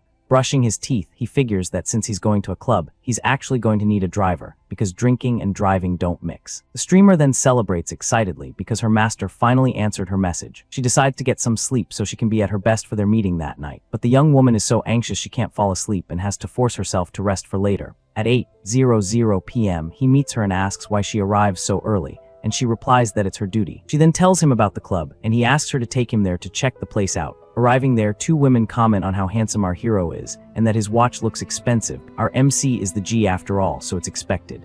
Inside the venue, a bunch of girls are checking him out, and one of them says she's going to make a move on him. Suddenly, a girl in a bunny costume stumbles and conveniently falls right into his arms. She apologizes and thanks him, and our young man thinks they're being pretty intense, considering he hasn't even made it past the entrance yet. Two other girls watch the scene and plot to take the MC to a private room to have some fun. The streamer watches from a distance as our hero gets surrounded by a crowd of beautiful women. Not knowing what to say, she feels a pang in her chest and decides she can't take this situation for one more second. With that, she pushes her way through the crowd and grabs our hero's hand. Then she announces to everyone that he's already taken, leaving the other girls completely stunned by her bold move. Just like that, the other women walk away disappointed, saying they'll just find another target at the party. He pulls her closer and asks, "Since when am I taken?" leaving the girl totally flustered. She explains that she just saw he couldn't turn them down and wanted to help so he wouldn't get any funny ideas. Our hero thanks her, but says that next time it won't be necessary, and that he was doing just fine on his own. At that moment, a friend of his shows up and asks if he wasn't spooked by the mob at the entrance. His buddy jokes that the first time he came, it wasn't this wild and asks who the lovely lady with him is. He introduces her as his driver, and the friend says there's no problem with her joining the party. The acquaintance then says the three of them are going to have a blast. The girl is left speechless and blushing beet red over the whole situation. The group then enters the party, and our hero strolls through the main room filled with lights and people dancing. Suddenly, a woman calls out young Master Jang, and the group stops to see who it is. It was a group of women who greet him, all calling him young Master Jang. With a smile, he waves back and says the party setup is perfect for their night out. The friend then asks the manager to bring 2 bottles of some expensive booze to get the party started. At this, the streamer is visibly impressed, commenting that she's only ever seen that drink in videos online. The MC jokes with his buddy, saying the drinks are nothing compared to the fish he had for dinner. The acquaintance then reveals to the girls that our hero's dinner cost a whopping 3 million. The ladies are completely floored by the absurd price of the meal and can't believe what they're hearing. Right after, a few waitresses in bunny outfits bring the drinks over to the group's table. The drinks are poured into their glasses, and the group's party finally gets going for real. A young woman named Zioking makes a toast with our hero, and the system takes the opportunity to analyze her stats. The MC is surprised by her high attributes, thinking to himself that she's a first-class rarity, and the two clink glasses and get ready to enjoy their night at the club. Seeing the scene unfold, the streamer once again feels that strange, tight, suffocating sensation in her chest. She gets jealous, wondering why her biggest donor is now with another woman, so she walks right up and offers a toast to our protagonist as well. Our hero offers the streamer a drink, telling her to have some to unwind after the long night. She refuses, saying she still has to drive, and he teases her, asking if she thinks she can still handle it. He leans in closer and asks if she wants a better look since she seems to be having trouble seeing. Our hero thinks to himself that his main objective for the night is the other girl, so he needs to brush the streamer aside for now. Just then, Zia Chung stands up and says she's going to go dance for a bit, but she'll be back later for a drink with him. The MC wraps his arm around the streamer and tells her to let him get a better look at her when he gets back. She gets all flustered, thinking that streamers are supposed to be demure and modest. With that, she shoves him away and asks if he thinks she's that kind of easy girl. He gets annoyed, thinking he spent millions on her and now she's playing hard to get. Our hero then stands up, leaving the streamer sitting there completely confused by his reaction. Seriously, folks, she must think our guy is some kind of fool because he's not. Then our boy looks over at the dance floor where Zioking and another young woman are pole dancing. Zioking dances sensually and then asks him what he thought of her performance. Another girl also approaches and asks for his opinion on her dance moves. Our hero compliments them both, saying it was incredibly energetic and that even his friend was applauding their performance. The girl in red gets closer to him and says she would really like to get to know him better. The girl in the red dress gets closer to our MC and says that just hearing him talk is getting her all fired up. The other girl scoots in closer too, and says he can't play favorites cause she's dying to get to know his friend too. With both girls on his arms, our MC thinks to himself that wherever you've got women, you've got a war. One of them asks what he does for fun, and the other chimes in that she'd rather just stay home and watch some movies. He feels like he's caught in the middle of a storm and has no idea how long his sanity will last. So he just says he likes the idea and that the three of them can watch a movie together later, cause hey, the more the merrier. The whole group makes a toast to our MC, and his buddy and Kyoin just watch as the girls praise his sense of humor. The blonde friend tries to toast with him, calling him bro. Meanwhile, Kyoin tries to cut in but can't get a word in. The two new girls get even closer to him, both saying they want to toast with him. Kyoin gets pretty salty and wonders if he's ignoring her just because she said she wasn't an easy girl. She keeps thinking that even though she's not easy, if he had actually proposed something serious, she would have considered it. Kyoin is fuming because she came ready for the night knowing something was supposed to go down. But since she's never done this before, she didn't know what to say or do, and she's bummed he didn't give her a little more time. He thinks to himself that the plan worked perfectly. Kyoin's score hit 90, reaching the exact limit he wanted. For the next 2 hours he drank and joked around with the two girls, not paying Kyoin any attention, not even for a second. And just like that, it was time to go. RMC's friend says his goodbyes while one of the girls says that next time they'll continue the party to watch that movie. From across the street, Kyoin waves from inside her car and yells, "Boss over here." He then opens the door to a taxi and puts both of the girls inside the vehicle. The two girls look totally confused inside the car, wondering what's happening. Our MC just flashes a smile at them, and they have no clue what's going on. With a grin on his face, he shuts the taxi door, leaving the two of them surprised inside. He hands a thick wad of cash to the driver and tells him to get the two girls home safely and keep the change, making sure they get there okay. The taxi then drives off, leaving him all alone in the middle of the street as he watches the car pull away. From inside the cab, the two girls scream his name, wondering what the heck is happening. He then walks over to Kyoin's car and asks what she's doing just sitting there, and if she's his designated driver. Half an hour later now in the hotel room, he questions the girl, wanting to know why she came into his room. Kyoin says it's already super late and it's dangerous to get a cab, then asks if she could maybe sleep there for the night. While wiring her money for a cab, he teases her, asking if she didn't just say she wasn't that type of easy girl. The streamer gets all flustered and says that was just something to say. He then tells her to call a cab and go home. Kyoin refuses to leave and gets closer to him in the room, saying she's not going anywhere. He then says it's fine if she doesn't go and tells her there are plenty of rooms there and she can pick whichever one she wants. The pink-haired girl asks if she can't just sleep with him since the bed is so big. He replies that he's not used to sleeping with strangers. The streamer then sits on the bed, thinking everything is going according to plan. She figures all it needs is one final little push and that if she doesn't make a move, he won't. We see their feet getting closer and it looks like it's going to be a long night. All of a sudden, Kyoin sits down on the floor and starts crying. He asks why she's crying and the girl asks if he hates her because everything was fine at first, but now that she wants to sleep with him, he's rejecting her. Our MC thinks that having a privacy stat of 0 has its downsides too, since the system only gives him numbers. He then tells her to forget it and come closer, but asks her to stop crying for now. Next thing you know, the two get real close and share a very special moment. 30 seconds later, things are only getting more intense. Holding his hand, Kyoin confesses her feelings and says she truly likes him. The story explains that she fell for him the moment she found out he was Dinghai Shenzhen, her mysterious benefactor from the stream.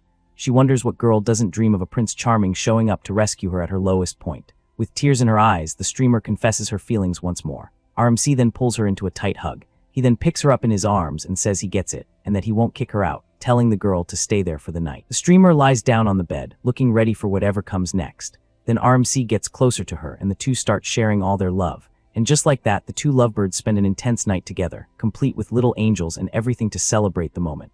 The next day at an office, we see Soon walk into a room calling for manager Yu. Yu, sitting at her desk, recognizes her and asks what she's doing there. Right then, Soon asks if the manager knows our hero, and Yu confirms she met him on a trip. Yu then explains that she's getting ready to sign a contract with him, and that Soo-yoon shouldn't be in a rush. Soo-yoon is floored by this revelation and asks if the manager is really going to quit her job. Yu confirms she's heading over to our hero's company and that Soo-yoon will be the agency's very first artist. Hearing this, Soon questions if she really trusts him since our hero's company is brand new to the scene.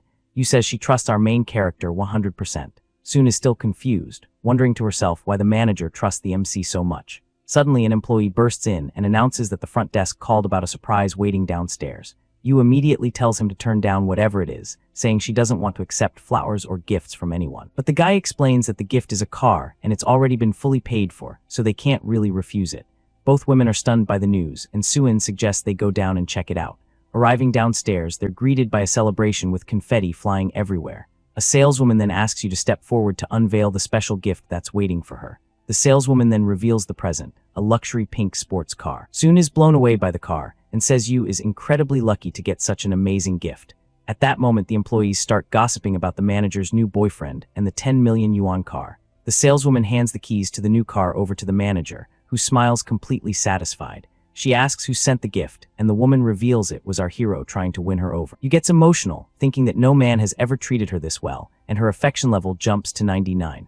Back with our MC, the system notifies him of her affection level and gives him a special reward package. The screen shows a reimbursement card with a limit of up to 500 million and another very interesting item.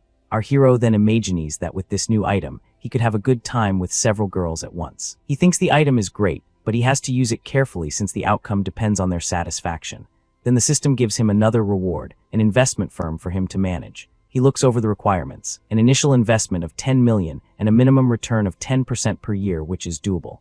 With a smile, he decides to invest 500 million to get the new company started. The system confirms everything, and just then the streamer Kyoyin appears, asking if she woke him up.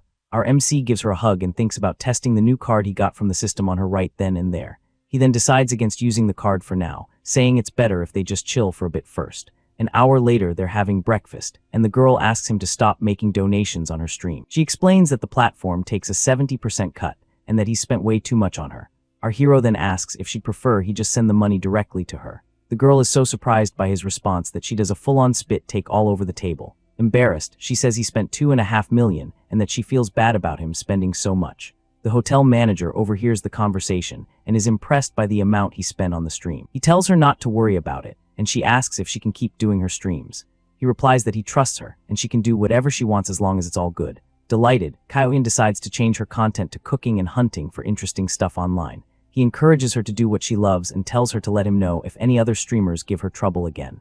The manager approaches, and he asks to extend his stay at the hotel for 2 more months. Then our hero pulls out his credit card to pay for the new extended stay. The manager is shocked and questions if he really needs to stay in town for that long. At this, Kyoin reminds him that the daily rate is 80,000, not just 80. With a smirk, our hero says her boss wouldn't be too happy to hear she's turning away customers. The manager argues that spending 4,800,000 for 2 months is a waste if he's not actually going to be there. Kyoin eats a strawberry and finds it weird that the manager is so concerned about our hero. Curious about the situation, our MC decides to use the system to check her stats. The system screen shows that her beauty is at 90 and her friendship is at 80 with privacy at 0. The main character is shocked and wonders why her friendship level is already so high. The manager wonders if his look was strange, and if she might have given herself away by being too forward with him. This gets her thinking about the other women around the main character, and she starts to feel a little insecure. And even knowing he already has 2 other women in his life, the more she gets to know him, the stronger the pull she feels. Arriving at our hero's room, she dismisses the housekeeper, saying she'll personally take care of everything in there. This urge to look after him seems to be something powerful, and she feels an impulse to do things for him, like she's been possessed by the spirit of a very attentive Victorian governess. She even finds herself wondering what she would do if our young man asked for something more from her in that moment. Meanwhile, the main character notices the manager's interest and finds the whole situation amusing, but he can't say anything. He then tells her not to worry and to just carry on as he doesn't like things getting complicated. The manager agrees to do as requested and turns to handle the details of the paperwork. As she's leaving, a coworker finds her and asks why she has such a serious and worried look on her face. The manager then smiles and says that actually the client is very easy to deal with and hasn't caused any trouble at all. Her friend then complains that everyone is jealous of her and that she'll probably be dead last on commissions again. She continues to lament, saying it's really hard to find a whale of a client like hers who books for an entire week. The manager then smiles with an air of satisfaction, while her colleague encourages her not to get discouraged. The friend then gets closer and says that since her reservation ends today, the 2 of them can go rest together in the dorm. The manager then brushes off her friend, saying she needs to find the general manager to sort out a client matter. Her colleague is completely shocked by the news and asks if he's really going to extend his stay for 2 months. At this, she calculates that the commission will be 240,000 and questions why on earth she would give him a discount. Manager Wang then explains that he mentioned he would be leaving in a few days, and she would have felt awful if she didn't help him out. With a grin, the friend asks if the week has worn her out and if the hotel client is handsome and charming. Wang gets all flushed, and her colleague notices, saying he sounds like a total catch for being rich and good-looking.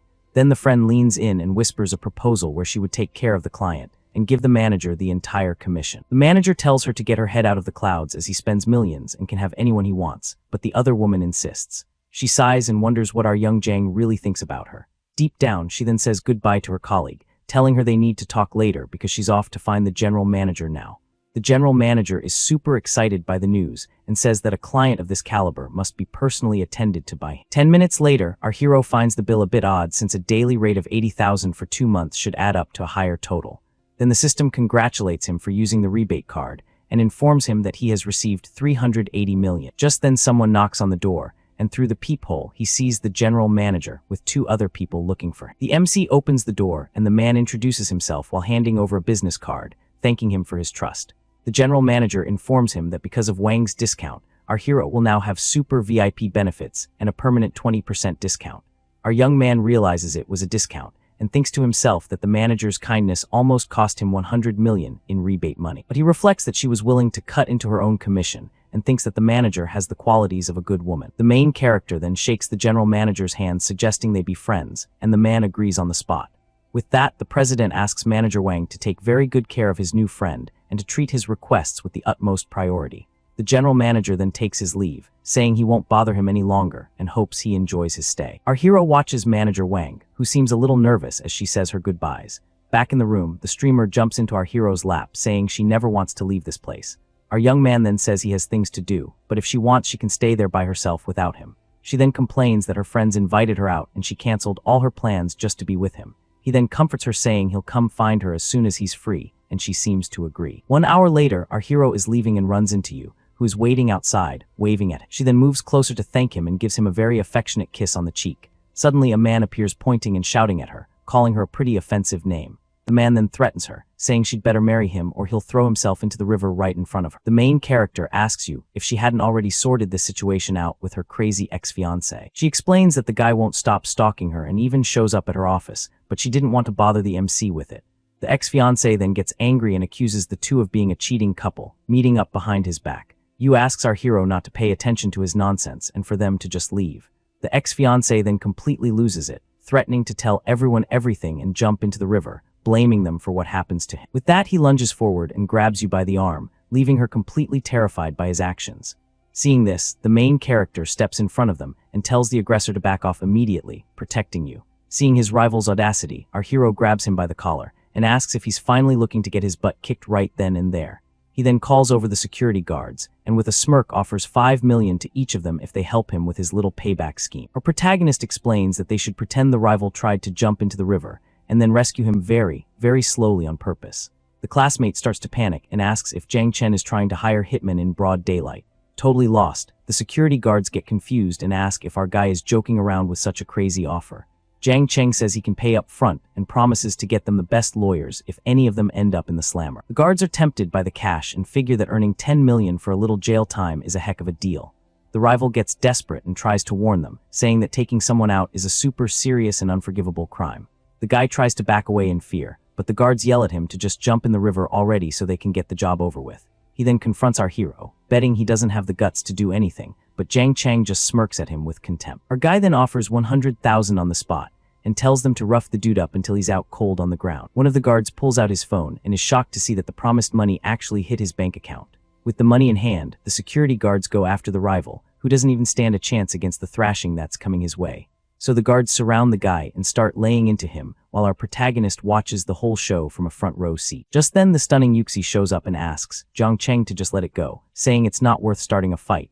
Our hero tells her not to worry because he's going to settle things once and for all. 5 minutes later, the guards thank him and offer their services for any future jobs. Jiang Chen tells Yushi that he's going to take care of that Zhang Yu guy, and she agrees with him. At that moment, the system detects our guy's emotion and rewards him with a private security company. He's thrilled because with a professional team, dealing with idiots won't be a problem anymore.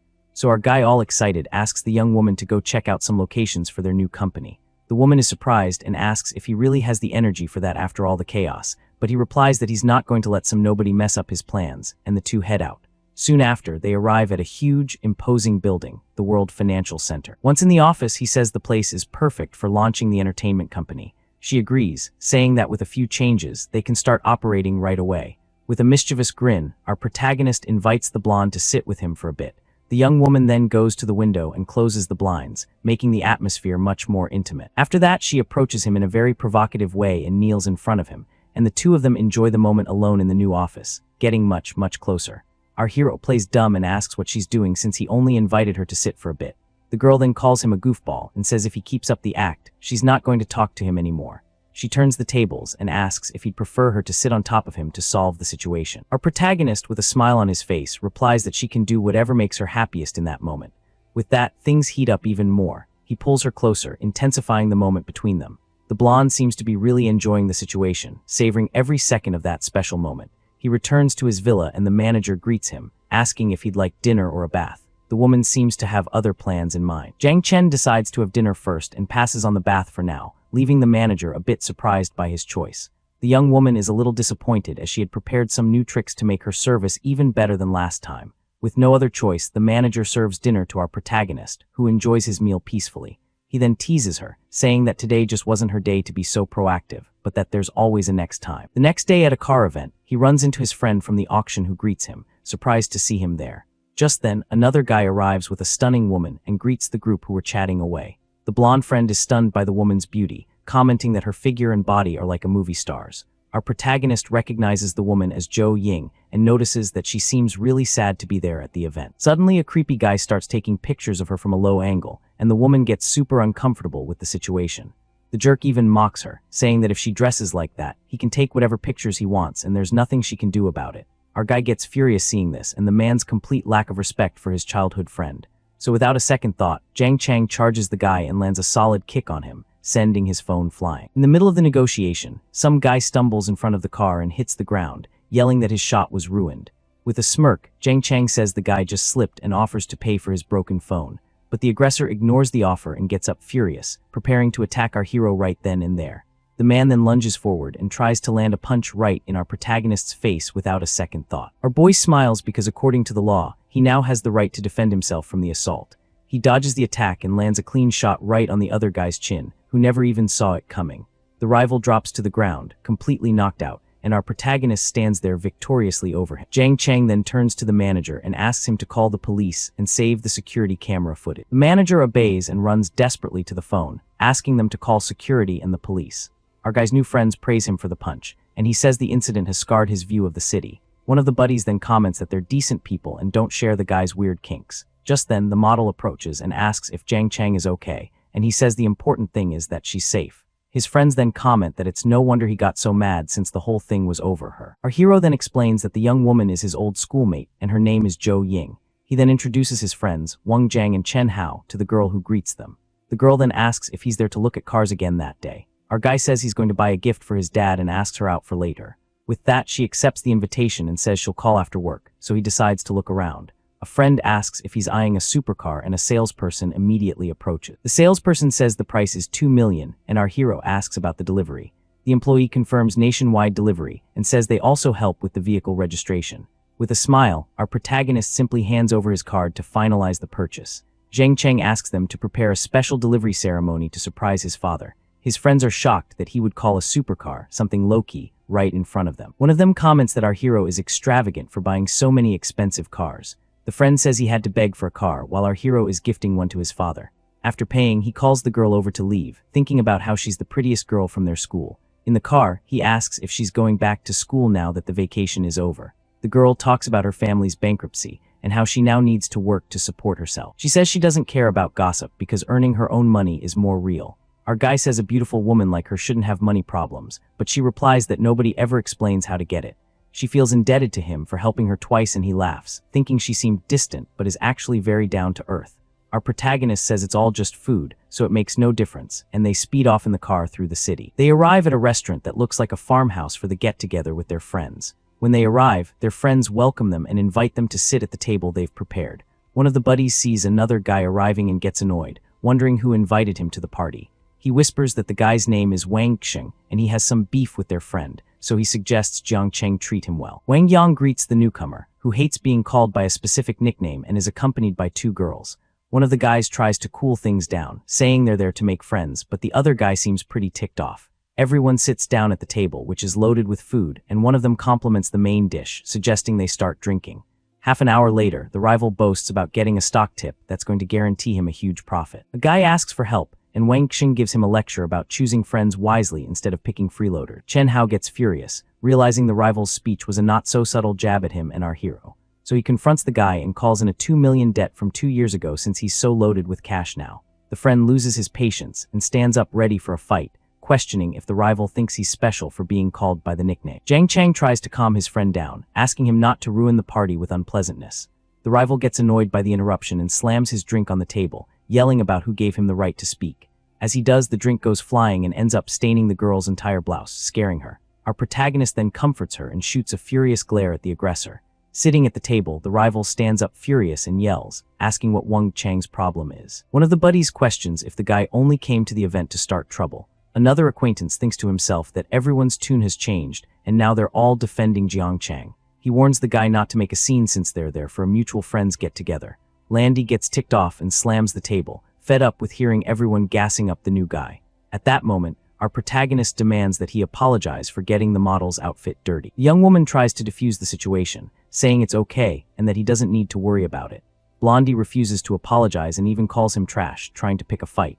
Without a second thought, Jiang Chen lands a solid slap right across the meddling Blondie's face. He quickly turns the guy into his personal punching bag and lands another slap on the other side for good measure.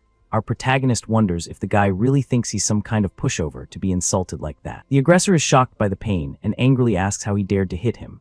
Jiang Chang sarcastically suggests he should probably see a neurologist after those slaps.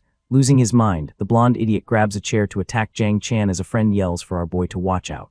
But our MC kicks the chair right back, sending it flying into the punk's face. One of the buddies tells the fallen aggressor that he brought this on himself and tells him to get lost. But the little punk gets up with some help and threatens Jiang Chang, saying this isn't over. Jiang Chang asks about the idiot's background and finds out his family is in the food business. With a smirk, he thinks he's about to see just how capable the rival's family really is. The model then asks if she caused any trouble, but he says it was nothing and invites her to leave with him. Jiang Chen says goodbye to his friends, mentioning they've had enough to drink and it's time to head out. The guys apologize for what happened, but he tells them not to worry about the formalities.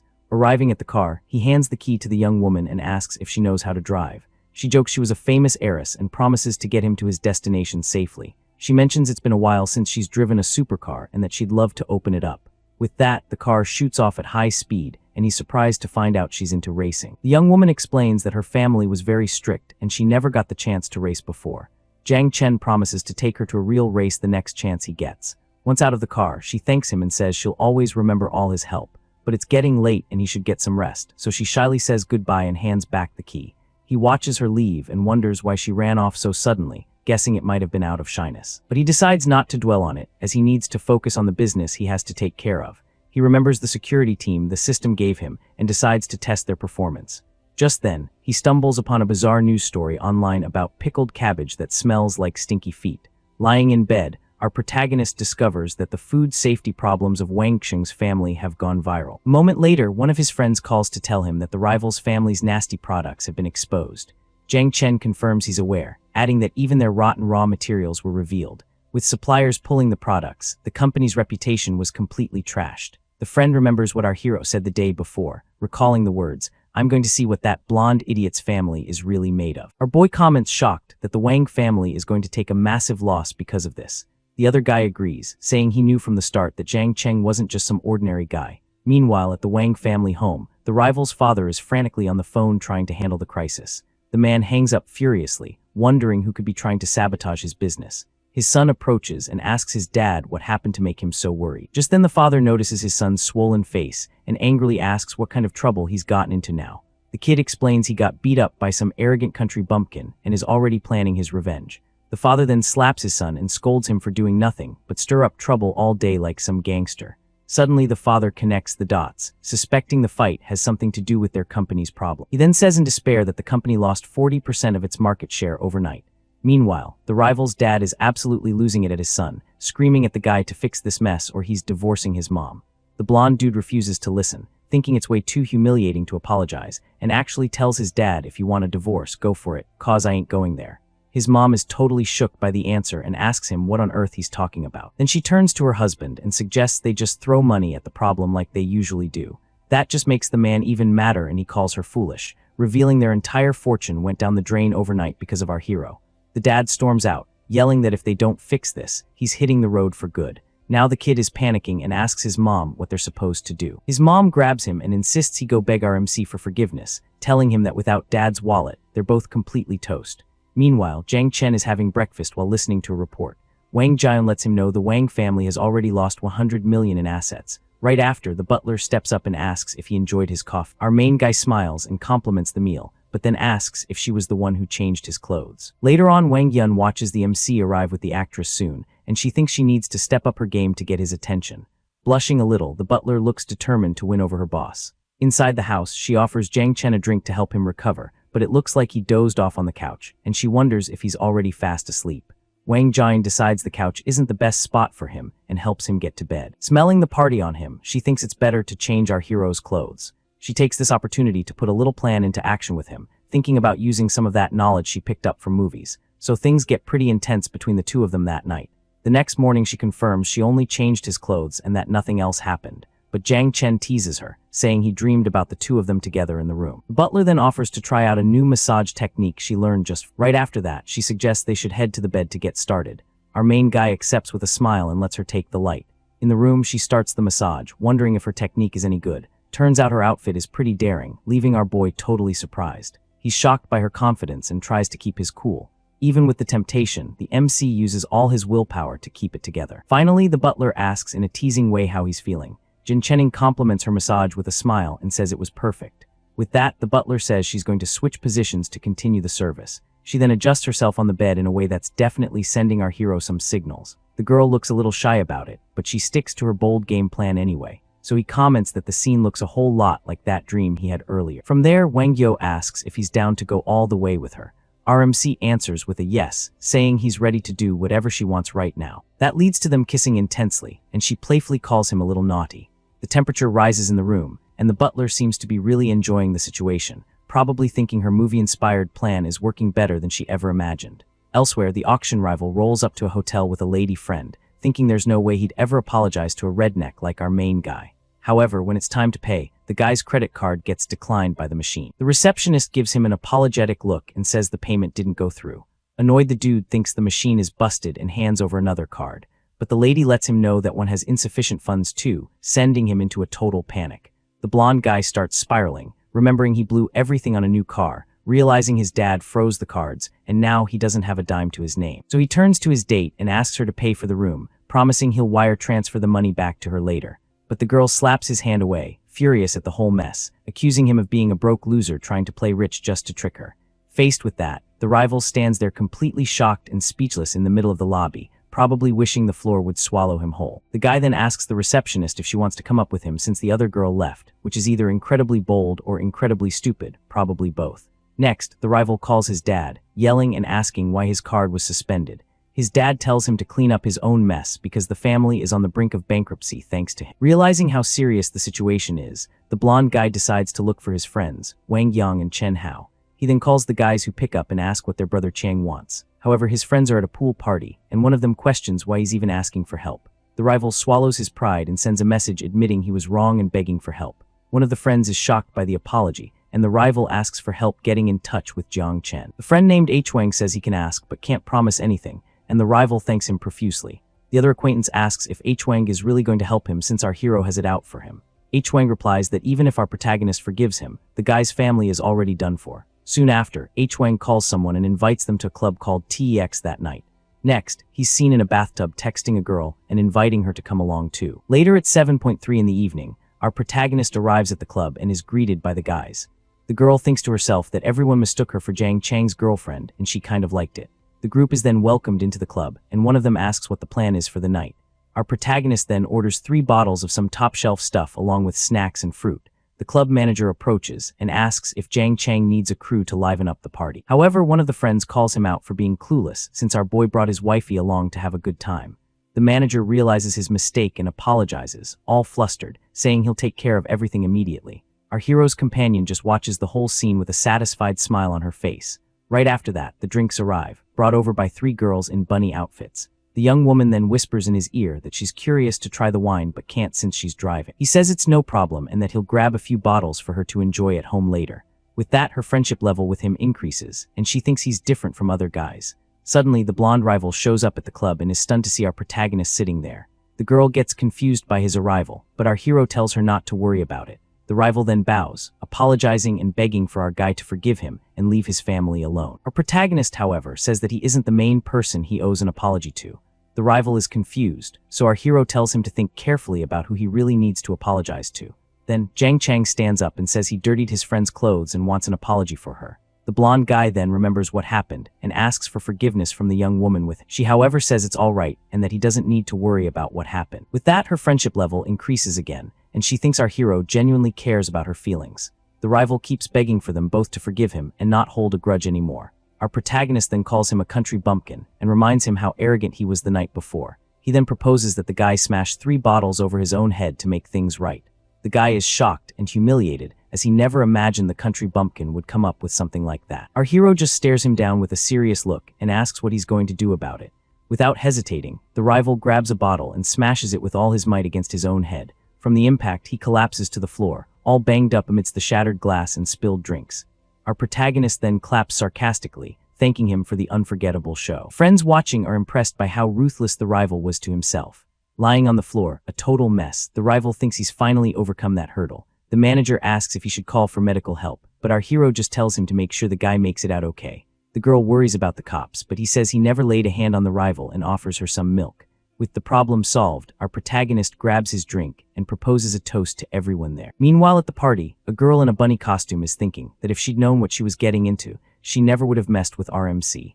A guy with pink hair notices that even the city's top tough guys are afraid of Jiang Cheng's power. A moment later, our hero says goodbye to the model while she asks him to meet up alone next time. She goes on to say she knows he did all that just to make the other guy apologize to her. With a smile, Jiang Chen promises that no more creeps will bother her again. The girl then says her goodbyes, telling him he's had too much to drink and needs to get some rest. RMC sends a message to call off the attacks against the H. Wang family. The reply comes back saying that Yong Yu is gathering dirt on him to file a lawsuit. At the same time, his contact reports that the rival is still harassing Miss Yushio Zayo every single day. Furious with the situation, he orders them to set a trap to get that piece of trash out of the country by the next day. Arriving at his room, Manager Wang welcomes our MC in a very suggestive way. He pulls her into a tight hug and asks why she's being so formal with it. The girl gets flustered, saying someone might see them, but he reminds her of what she said earlier. He keeps holding her and suggests they get inside quickly so no one spots them from the outside. Once inside the room, Jiang Chen suggests that this time they could have some fun on the couch. We see Jiang Yu at a bar with a friend ordering a drink called the Blue Demon. That's when he notices that 9 out of 10 guys there are looking for another guy at that bar. Just then, a voice message from his friend reveals that his partner left him for another dude. Faced with this news, the bartender arrives with the drink the guy with the glasses had ordered. At this point, Yong Yu approaches him and offers to buy him a drink to soothe the guy's broken heart. With a sad look, the man in glasses wonders how someone like him could ever find true love. Yong Yu then assures him that love does exist and introduces himself to the heartbroken guy. In response, the man introduces himself as Lai Min-hing and offers to listen to his new acquaintance's problem. The guy then vents for 1.5 hours, and Jiang Yu comforts him throughout the entire conversation. Grateful, Lai Min-hing says he has to go because he has a flight to catch, and the other asks where to. He explains he's going to Thailand on a trip he was supposed to take with his ex as a final farewell. With that, Li Min-hing says his goodbyes and leaves, leaving Jiang Yu alone at the bar thinking. Without wasting a second, he pulls out his phone and buys a ticket for the same flight to Thailand. He then plans for a chance encounter on the plane to get closer to the heartbroken guy. The next day at the airport, our MC Jiang Cheng is walking through the terminal sporting a different look. A moment later, a man in a suit introduces himself as Wang Shen, and the system shows his absolute loyalty to our hero. Jiang Cheng asks where Yong Yu is, and his new henchman says the guy is already at the hotel waiting for him. Arriving on site, our MC is greeted by his security team who have already set everything up. Inside the room, we see Jiang Yu tied up and passed out, while Jiang Chen orders his team to wake him up. Without a second thought, one of the guards throws a bucket of cold water in the guy's face to snap him out of it.